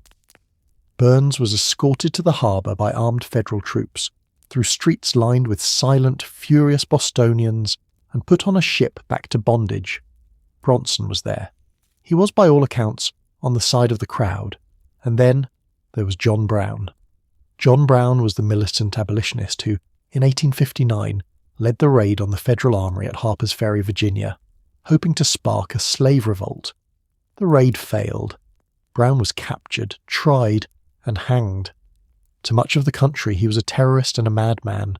To the abolitionists he was a martyr, and to the Alcotts he was a hero. Bronson was connected loosely at the margins to the so-called Secret Six, the group of prominent abolitionists who had helped fund Brown's activities. Both Bronson and Louisa attended a gathering at the Stearns estate in Medford, Massachusetts, on the 1st of January 1863, the day the Emancipation Proclamation took effect. That was, in effect, a John Brown party. And Louisa, who had been raised from childhood on her mother's righteous anger at the suffering of the powerless, wrote a poem in Brown's honour. She called him, in the poem, St. John the Just. It was, by some accounts, the most romantic, most admiring portrait of Brown made by any northern writer. The comfortable arrangements of the world were not sacred. Louisa grew up understanding that in her bones. She understood that they could be unjust, and that a person of conscience was obligated to push against them. And Louisa pushed hardest of all against the cage she knew best, the one built for women. She had watched her brilliant mother ground into exhaustion by economic dependence on a man. She had clawed her own way to freedom through work, and she guarded that freedom like her life, and so she became, in an age that had almost no room for it, an open and passionate champion of women's rights. She campaigned for women's suffrage. She wrote about it. She talked about it. She went door to door in Concord, urging the women of the town to claim what little political voice the law had begun, grudgingly to allow them. She was not subtle about it. She was not polite about it. She was Louisa about it. And when Massachusetts finally, in 1879, passed a law allowing women to vote in school committee elections, a tiny, grudging, partial franchise, but the first crack in the wall, Louisa May Alcott became the first woman in the town of Concord to register to vote. The vote itself came the following year. On the 29th of March, 1880, Louisa and 19 other women, including her sister Anna, walked into the Concord town meeting and cast their ballots. The newspapers reported that the women appeared mostly with husbands, fathers or brothers, all in good spirits and not in the least daunted by the awful deed about to be done. Louisa, characteristically, had a sharp, funny line about it afterward. "No bolt fell on our audacious heads," she wrote. "No earthquake shook the town." A small, deliberate, defiant act, by a woman who knew exactly what it had cost to get even that far. A woman walking in to claim a right her mother's whole generation had been denied. The original Marmee's daughter casting a vote. The author of the most beloved book in America, doing the most unfeminine, most radical, most unladylike thing a woman of her time could do. Now hold the two things together, the way the world never does. The author the public adored, for a tender story of girls growing up to marry and keep house, was in her own flesh-and-blood life a fierce, unmarried, hard-working radical who fought to give women the economic and political independence that would let them never have to depend on a marriage at all. The book is about little women settling sweetly into domestic life. The woman who wrote it spent her real days battling for women to be free of the very trap the book makes look so warm. It is the widest gap of all, and it is hiding in plain sight. In the difference between the gentle thing she sold the world and the fierce thing she actually was. She fought for a freedom she had less and less time and strength to enjoy. The radical in the cozy house was running down, and the last, strangest chapter of her life was about to tie her, one final time, to the father whose dreams had started all of it. The money came, at last, and it did the kindest thing it ever did, almost immediately. It sent May to Europe. May, the youngest, the artist, the one who had always wanted more than the family's poverty would allow, finally got her chance when Louisa's success made it possible. Louisa's earnings, the flood of money that came from the moral pap for the young, paid for her sister's dream. 3 trips abroad, to study art properly, in London and Paris and Rome, the way no Alcott daughter had ever been able to dream of. The younger sister got the life the family's poverty had always denied them. And May was good, genuinely good. Not just a hobbyist, not just a genteel amateur. She had studied in Boston with the influential teachers William Rimmer and William Morris Hunt. She was talented, she was serious, she was determined to be a real painter, not just a woman who dabbled. And in 1877, the Paris Salon, the official art exhibition of the Académie des Beaux-Arts in Paris, the most prestigious art show in the world, accepted one of her still-life paintings. This was not a small thing. The Paris Salon was the gatekeeper of the 19th century art world. Acceptance meant you were a real artist. Rejection meant you were not. In 1877, the Salon accepted approximately 2,000 works out of roughly 9,000 submissions. May's painting was one of the 2,000, and she wrote to Louisa full of pride that it had been hung in a readily viewable position, which meant the jurors had not only accepted it, but considered it worth looking at, which was itself an honour. For the first time, an Alcott daughter was living the expansive, beautiful life the family's principles and poverty had always denied. May reached for the wider world, and the wider world for once opened to her, and then it got even better. In Europe, May met a young Swiss businessman named Ernest Nieriker. They fell in love. He was 16 years her junior, May was in her late 30s by then, Ernest in his early 20s, but by all accounts the match was happy. They married in 1878. May, the family's free spirit, the daughter who had refused her father's worship of poverty, settled into a happiness in Paris that must have seemed, after all those lean Alcott years, like a kind of miracle. She wrote a book about her experiences studying art abroad and how to do it cheaply, a practical guide for young American women artists who wanted to do what she had done. She kept painting, she kept exhibiting. She was, finally, the artist she had always wanted to be. The dream had come true. On the 8th of November, 1879 in Paris, May gave birth to a daughter. She named her Louisa May, after the sister whose success had made the whole life possible. They called her Lulu, Little Lulu. And then, 7 weeks later, May was dead. She did not survive the aftermath of the birth. The exact cause is uncertain. What is known is that she suffered from a fever for weeks before her death, on the 29th of December 1879, in Paris. Most sources suggest childbed fever, the septic infection that killed so many women in the era before antibiotics. She was 39 years old. She had finally gotten everything the family's poverty had denied her: the art, the recognition, the love, the wider world, the husband, the baby, and she had held it for barely 2 years before it was taken from her. In the most ordinary and most cruel way a woman of that century could be taken. She was buried in Montrouge Cemetery, just outside Paris. The grave was secured for 10 years. After that, by French law, the remains could be moved or the plot reused.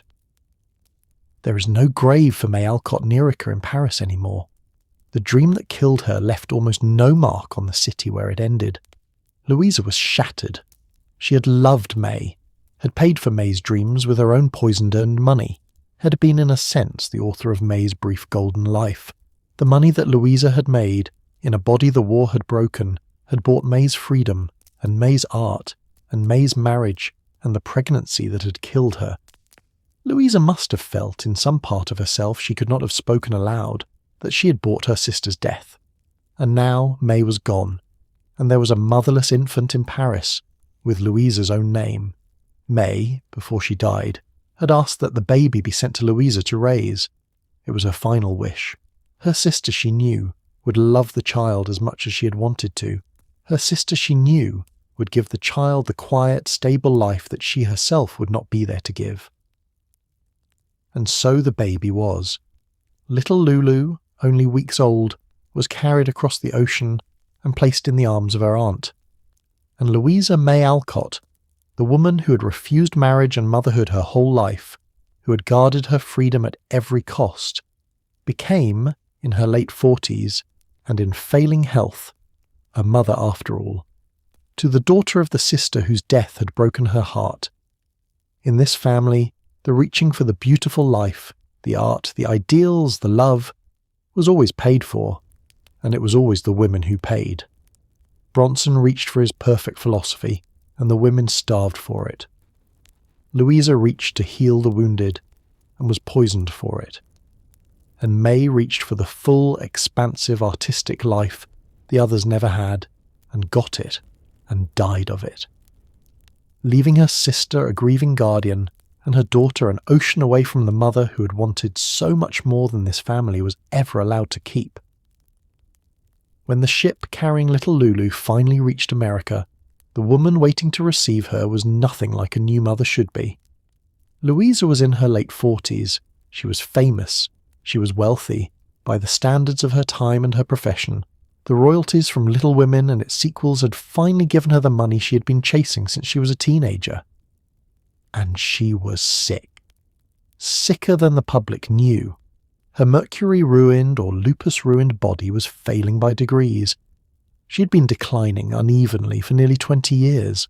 She had good periods and bad periods, and the bad periods were getting longer, and the good periods were getting shorter. She had spent her entire life refusing the thing that was now being handed to her. She had guarded her freedom against marriage and motherhood with everything she had. She had insisted on paddling her own canoe. She had built her whole identity on being the one who provided, rather than the one who was tied down. She had written, in her own journal, that she had no patience for domestic life, no interest in the day-to-day work of mothering, no talent for it. And now her dead sister's last wish had placed in her arms a motherless baby girl with Louisa's own name, and the fierce, free spinster who had never wanted children found that she would not refuse this one. She loved Lulu fiercely, by every account.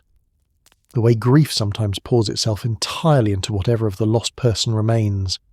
Lulu was the last living piece of May, the bright, ambitious golden sister whose brief life had ended in a Paris childbirth.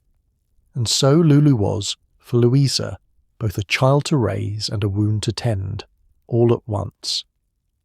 The woman who had written Warm Mothers for the Whole World to Love, Marmee, and Mrs. Jo Bear in Little Men, and the patient mothers in a dozen other books, became, late and unexpectedly and in failing health, a mother herself, to a niece, fumbling toward the role she had spent a lifetime avoiding, learning to be tender in a body that was running out of time to be anything at all. There is a small, perfect detail here that I do not want you to miss. Louisa wrote a children's story for Lulu. She called it Lu Sing. It was a little fairy tale written in the mode of the times, full of the new 19th century fascination with the East, Chinese culture, exotic settings, gentle moral lessons. She had it bound with Lulu in birch bark covers with a blue ribbon. It was a private gift, from an aunt to a niece, the kind of thing a writer mother does for the child she has unexpectedly found herself raising. Louisa was, by then, doing the thing she had spent her life saying she had no interest in doing, and she was doing it with a writer's love, by making a book for the child, the way she had made books for the world. There is something almost too fitting in all of it.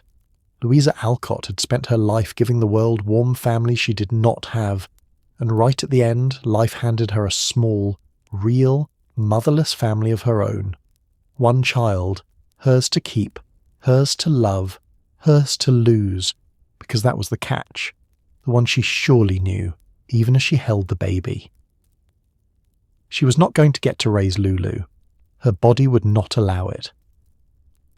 The late, unlooked-for gift of a daughter came wrapped in the certainty that she would not have long to give.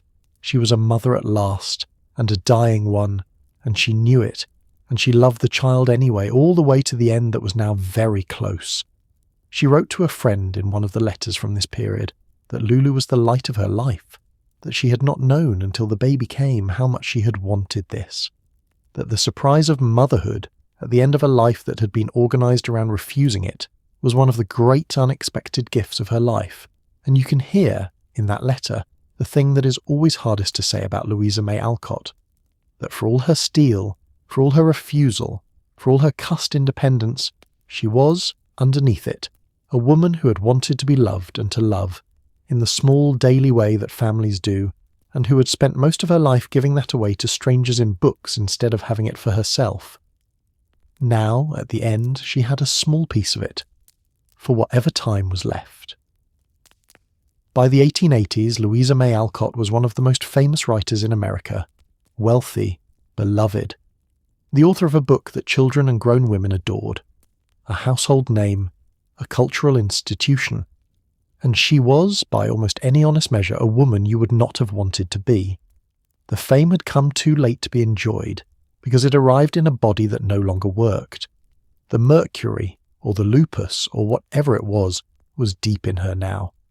The chronic illness that the war had planted had grown into the defining fact of her days. Pain, exhaustion, dizziness, headaches, skin rashes, bouts of illness that came and went, that left her unable to work for weeks at a time, that no doctor of her time could name or cure. She had spent her health to buy the family's security, and now she had the security, and not the health. And there is a particular bitterness in winning a prize you are too broken to enjoy. The woman who had dreamed, at Fruitlands, of lifting the family out of poverty, had done it, completely, irrevocably. The Alcotts would never be poor again. The royalties from her books would keep her family comfortable for as long as the books stayed in print, which was clearly going to be a very long time. She had won the war she had been fighting since she was 10 years old, and the doing of it had used her up. She was not free either, in the way she had imagined she would be, because the family she had saved still needed her. That too never ended. Her mother, the worn and devoted Abba, the original Marmee, had died in 1877, with Louisa nursing her to the end. Her sister May was dead. Her sister Anna was a widow with 2 sons. Her father, Bronson, was failing. And now there was little Lulu, May's daughter, to be raised. A small child placed in the care of a sick, ageing, famous aunt who had never wanted children, and who loved this one fiercely anyway. Louisa, in her 50s and failing, set up a household, managed the family's money, mothered her niece, took in her sister Anna, cared in shifts for her increasingly incapacitated father, held the whole apparatus of the Alcotts together with the same grim competence she had been bringing to that job since she was a girl. The famous author's life behind the fame looked a great deal like her childhood, a sick or struggling family, leaning, and Louisa underneath it, holding it up. She was by this point taking opium regularly. The chronic pain had to be managed somehow. The sleeplessness had to be managed somehow. The exhaustion had to be pushed through somehow. And the medicine cabinet of the 1880s offered, for a woman in her condition, essentially one option: laudanum. Opium dissolved in alcohol. She took it. She functioned. She wrote. She mothered. She held things together. She did it all on a chemical prop that she could not have done without, and that she could not have stopped taking without collapsing. And there was her father, Bronson Alcott, the beautiful idealist whose dreams had nearly starved them all, the man who had held his conversations while his wife counted the potatoes, the father whose impracticality had cost Louisa everything, was old now. 80, 85. The great mind was dimming. And in 1882 a stroke felled him, left the great philosopher an invalid, his brilliant mind trapped in a body that could no longer serve it, unable to walk, unable to care for himself, unable increasingly to do the one thing he had always done, hold a conversation. And so the last service Louisa would render her family was to care in her own failing health for the father whose impracticality had cost her everything. There is no record that she resented it. Let me say that again, because it is one of the things about her that is hardest to take. There is no record that she resented it. She simply did it, the way she had done all of it. the practical daughter tending the impractical father to the very end. The two of them, the dreamer, and the one who had paid for his dreams, declining together toward the same spring. She set him up in a room she could reach. She visited him. She sat with him. She managed his care. She wrote to friends about his small comforts, his bad days, his occasional flashes of the old brilliance. She did the thing she'd been doing since she was 15 years old, being the one who kept the family alive for the man who had, in the most literal sense, refused to keep it alive himself. Because they would, in the end, go almost together. And the timing of it is so strange, and so perfect, and so sad, that if a novelist had written it, you would not believe her. In the late winter of 1888, both of them were dying, the father and the daughter. In Concord, Massachusetts, within a few miles of each other, Bronson Alcott, 88 years old, had been failing for years since his stroke. The long, slow ebbs of a once luminous mind. He was being cared for in Boston, at the home of a family member by this point. He had been slipping in and out of clarity for months. Louisa, 55, was nearer the end than anyone fully understood. Her poisoned body, the body the war had broken, the body that had held the family up for 40 years, was finally giving way under the weight of everything it had carried. She had gone, in early 1888, to a convalescent home in Roxbury, hoping that with rest she might live another 20 years. She would not. She was by then dying, and the only question was how slowly. In the first days of March, sick as she was, she went to see her father one last time, the dreamer and his practical daughter together once more. She knew she was seeing him for the last time. He knew, in whatever was left of his mind, that she was there. By the accounts that survive, she leaned over him. "Father," she said, "here is your Louis. What are you thinking of as you lie there so happily?" The old man lifted his hand. He pointed toward the ceiling. He pointed toward heaven. "I am going up," he said. "Come with me." "Oh," she said, "I wish I could." She went home, to her own sick bed, to the household that was still, somehow, depending on her. On the 4th of March, 1888, Bronson Alcott died, 88 years old, the philosopher who had refused on principle to earn money in the ordinary ways of the world, the man whose beautiful ideals had nearly starved his wife and daughters at Fruitlands, the father whose dreams had dug the pit that Louisa had spent her whole life trying to haul the family out of. He died gently in Boston, with his daughters around him, and here is the detail that breaks the whole story open. Louisa was so ill herself, and so close to her own end, that the family could not bring themselves to tell her that her father was gone. Whether she ever learned of his death in her final hours, whether she knew as she lay dying that he had already gone ahead, the record leaves uncertain, tender, unresolved. We do not know what she knew in those last 2 days. We do not know if she knew he was waiting for her, somewhere, the way he had said he would be. What is certain is this. 2 days after Bronson died, on the 6th of March, 1888, Louisa May Alcott died too. A stroke, the doctor said, of the kind her ruined body had been building toward for years. She was 55 years old. She had outlived her father by exactly 48 hours, 2 days, after a lifetime spent bound to her father, paying for his ideals, undoing his damage, saving the family, his dreams imperiled, caring for him in his helplessness. Louisa outlived him by 2 days, and then followed him out of the world. The daughter who had spent her whole life as the practical counterweight to the dreamer could not, in the end, manage to live in a world without him for more than 48 hours. It is the kind of ending that means nothing medically and everything humanly. They had been tied together their whole lives. His beautiful uselessness and her exhausting competence, his high ideals and her grubby body-breaking labour, his refusal to earn and her refusal to stop, and they died tied together too, 2 days apart, in the same cold New England spring. She was buried in Concord, in Sleepy Hollow Cemetery, on the rise they call Author's Ridge, near Emerson, who had quietly subsidized the family for decades and who had died in 1882, near Thoreau, who had walked the woods with the Alcott girls and who had died in 1862, near Hawthorne, who had lived up the road and who had died in 1864. The great men of that golden circle her father had moved in, the circle that had admired his mind while his daughter scrubbed floors to feed his children. She lies there now among them, the most widely read of all of them, the woman whose warm lie about a cold childhood has outlived nearly everything those famous men ever wrote. Emerson's essays are read by students. Thoreau's Walden is read by the curious. Hawthorne's novels are read by the dutiful.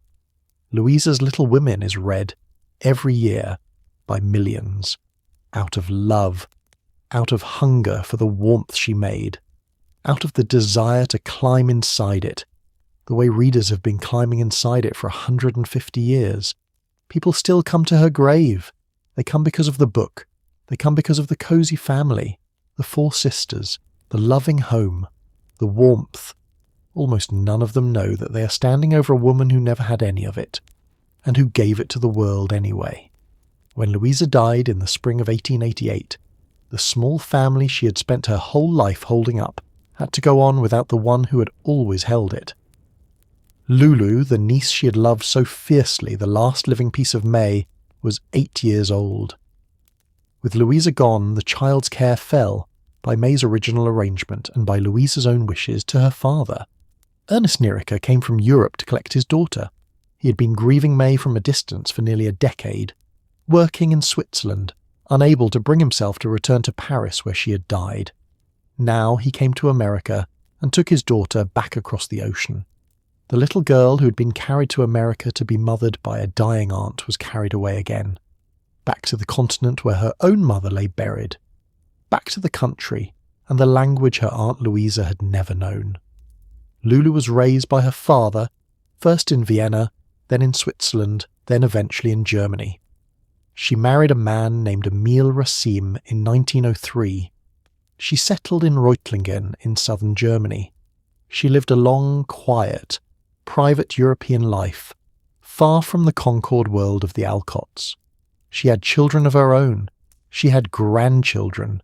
She became, in her old age, a woman whose childhood had been split between two worlds, the warm, famous, literary world of her Aunt Louisa in America and the quiet Swiss-German world of her father, and who had chosen, in the end, to live in the second one. She died in 1975, at the age of 95. She had outlived her Aunt Louisa by 87 years.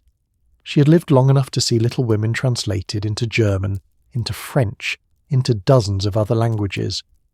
Long enough to see the 1933 film with Katharine Hepburn, and the 1949 film with June Allison, and the 1994 film with Winona Ryder. Long enough to be tracked down, in the 1970s, by journalists and scholars who realised that the real child Louisa had raised was still alive, an old woman in a small German town. Her descendants carried the line forward. In 2002, Lulu's great-granddaughter, a woman named Tanya Bauer, was invited to a reenactment, in Concord, of the 1860 wedding of Louisa's sister Anna to John Pratt. Tanya Bauer brought, with her, the manuscript of Lu Sing, the little book Louisa had made for Lulu, bound in its original birch bark cover with blue ribbon, more than a century before. The book had survived. The child it was made for had survived. The line had survived. The Alcott family, against every odd, was still here. Anna, the eldest sister, the original of Meg, outlived Louisa by a few years. She died in 1893, the last of the four little women left standing, carrying the memory of the others, her famous sister, and her gentle sister, and her bright lost sister, into a world that now knew the family only through a book. To help secure the future, Louisa had formally adopted Anna's son John. He took the surname Alcott. The reason was practical and characteristic of Louisa. By adopting him, she ensured that the copyrights to her books, the precious copyrights, the legal ownership of the words that had finally made the family safe, would stay in the family's hands. Anna's son, and his children, and their children, would continue to receive the royalties. Even in dying, Louisa was still doing the same thing she had done since she was a freezing child at Fruitlands. arranging the practical machinery that would keep the people she loved from ever being poor again. And that, in the end, was her real legacy, the one underneath the famous one. The world remembers Louisa May Alcott for the warmth. The family remembered her for the security. She had made a vow as a child that she would lift them out of poverty, and she had kept it. So completely that her sister's children, and her sister's grandchildren, and her great-grandchildren would never know the hunger that had defined Louisa's own youth. The books bought that. The cosy lie bought it. The warmth she sold to strangers became, for her own family, something more solid than warmth. It became a floor under their feet, the floor her father had never managed to build. Laid down at last by the daughter who had spent her life and her health and her freedom learning how. Step back now, add up the whole of it, the way the book never lets you. Because the sum is the truest thing about Louisa May Alcott. She was born in 1832 into a family headed by a man who loved his ideals more than he could feed his children. From the time she was a small girl, she decided to be the one who fixed that, the one who earned, the one who hauled the family up out of the poverty his principles dug. She kept that promise across her entire life. She taught, she sewed, she took in washing, she worked as a domestic servant in another woman's house, scrubbing floors that her father's friend Ralph Waldo Emerson would have walked across town to discuss philosophy with her about, if he had known. She wrote lurid thrillers in secret under a false name to bring money home. She went to war at 30 to be useful, to nurse the wounded, to do the most intimate work a person can do for a stranger, and came back poisoned. She wrote, reluctantly and brilliantly, the book that finally made the family safe. She spent the proceeds on the others, on May's art, on Anna's sons, on her parents' care, on a niece who was not her own. She never married, never had the ordinary comforts, never got to be anything other than the strong one, the providing one, the one everybody leaned on, right up until she died 2 days after the father whose burden she had carried for 55 years. And the thing she's remembered for, the one thing the whole world knows her by, is a portrait of a family that was happy. That is the deepest irony of her life, and the reason her story matters. The legacy of the woman who paid the most is a monument to a contentment she never knew. She took the hunger and the cold and the loss and the unfairness, the long dying of her gentle sister, the slow poisoning of her own body, the years of being the unthanked engine of other people's survival, and she alchemized all of it into the warmest, safest, most loving family in American literature. A place generations of lonely and frightened and grieving readers have gone to feel held. She built, out of her own deprivation, a home for everyone else. That is not a tragedy exactly, or not only a tragedy. There is something almost unbearably generous in it.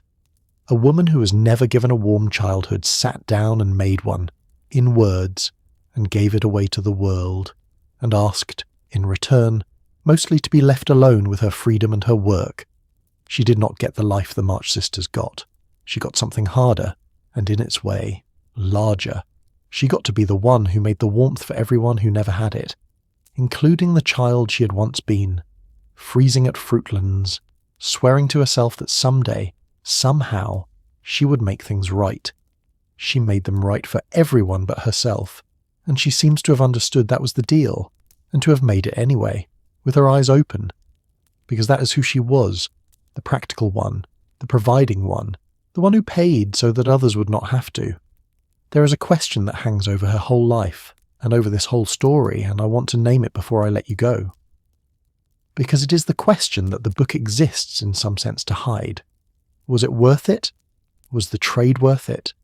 The health for the money, the freedom for the family, the truth for the warmth, the real Louisa, the fierce, dark, ambitious thriller-writing, marriage-refusing, suffrage-marching, opium-taking, cussed, brilliant Louisa, for the gentle author of moral pap for the young, who the world adored and who swallowed her whole? I do not know. She did not leave us a clear answer. In her journals she sometimes sounds at peace with it. In her journals she sometimes sounds exhausted by it. In her journals she sometimes sounds furious about it. She was a complicated woman, living inside a complicated trade. in a body that was failing her, in a century that gave her almost no good options. But here is what I think. I think the question is the wrong question. I think the trade was not a trade she chose, in any meaningful sense. I think the trade was made for her, the day she was born, the daughter of a man who would not feed his children.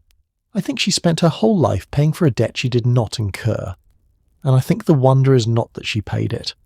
The wonder is that, while she was paying it, she also managed to make something beautiful. Something that has outlived her by a century and a half and counting. Something that has comforted millions of strangers. Something that, even now, even knowing what was underneath it, even knowing the hunger and the cold and the mercury and the lonely spinster death, we still want to climb inside. She did not get to live in the warm house, but she built it, for the rest of us. And she handed us the key, and she asked in return only to be allowed to paddle her own canoe, alone, to the end.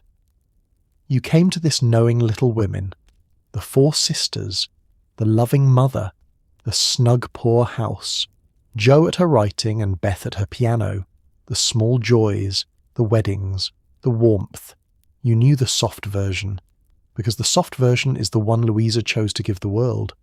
And she gave it so well that it became, for 150 years, the truth. Now you know the rest of it. You know that the real house was not snugly poor, but truly poor, with actual hunger in it, because the father loved an idea more than he could feed his children, and that a beautiful dream called Fruitlands once brought the whole family, in the winter of 1843, within sight of starving and freezing to death, and that the dream was finally broken not by the philosopher who had it, but by the mother who threatened to take her daughters and walk out into the snow. You know that the serene Marmee was, in life, a worn and angry woman who worked as one of Boston's first paid social workers, who kept journals full of rage at what her husband's ideals had cost her daughters, and who saved her children by threatening to leave the man whose philosophy was killing them. You know that gentle Beth did not fade sweetly but wasted away over 2 hard years, in pain so severe her father had to cradle her in his arms, and that she died at 3 a.m. on the 14th of March, 1858, at the age of 22, with a ghost-like mist rising from her body, and that her sister softened the death in the book only because she could not bear to make the world watch what she had watched. You know that Jo, the free one, got married off to satisfy the readers, but that the woman who wrote her, who said she should have remained a literary spinster, refused marriage entirely and guarded her freedom to the end, and that she made her own spiteful compromise, marrying Jo not to the handsome wealthy boy next door but to a poor rumpled middle-aged German professor as a small act of resistance hidden inside the happiest book in America. You know that the money that finally saved the family came from a book Louisa did not want to write, that she wrote in about 10 weeks at a half-moon desk her father had built her, in a body the war had already begun to poison, beside calla lilies her younger sister had painted on the wall to cheer her up, and that the book was published on the 30th of September 1868, in a first edition of 2,000 copies priced at $1.25, and that it sold out almost immediately, and that it has been in print ever since. You know that the fierce, dark, passionate thrillers she had written under the name A.M. Barnard, the real Louisa, the one the world did not meet for nearly a century, were locked away in a Harvard library until 2 women, Madeline Stern and Leona Rostenberg, rediscovered them in 1943 and painstakingly copied them by hand, and that the first collection was not published until 1975, almost 100 years after they were written. You know that the woman who wrote the warmest book in America took opium for most of her adult life, because her body was destroying itself, whether from the Mercury the Civil War hospital had given her, or from lupus that no doctor of her time could name, or from some combination of both, and that the cheerfulness of the books is the cheerfulness of a woman in chronic pain, holding herself together with chemicals and will. You know that she became, in 1879, the first woman in Concord to register to vote, and that she cast her ballot on the 29th of March 1880 in the school committee election, and that no bolt fell on her audacious head, and no earthquake shook the town. You know that the younger sister reached at last for the beautiful life, the art, the Paris salon, the love, the marriage, the baby, and got it, for 2 years, and died of it 7 weeks after childbirth in Paris on the 29th of December, 1879, at the age of 39, in the most ordinary and most cruel way a woman of that century could be taken. You know that Louisa raised the orphaned child, named after her, in failing health, becoming a mother at last at the age she had spent her whole life refusing motherhood, and that the child grew up, married a German, lived a long, quiet European life, and died in 1975 at the age of 95, carrying the manuscript of the little birchbark book her aunt had made for her. And you know, most of all, the thing the soft version exists to hide. The Warmest family in American literature was written by a woman who never had one. Louisa May Alcott took the coldest, hungriest, hardest version of an American childhood and turned it, on purpose, into the coziest, and she gave it away to comfort strangers, and she kept the cold for herself. That is the real Little Women, not the book, the woman behind it, paying year after year so that the rest of us could have somewhere warm to go. She wrote a home she never got to live in, and then she handed it to the world and asked for nothing back but the freedom to keep paddling her own canoe alone to the end. The Little Women got their happy endings. The woman who made them never did. If this story changed the way you see a book you loved, then Louisa did her job twice over. Once, when she wrote the warm version that held you as a child, and again, now, when you learned what it cost her, and loved her anyway. Maybe loved her more. She deserves that. She always did.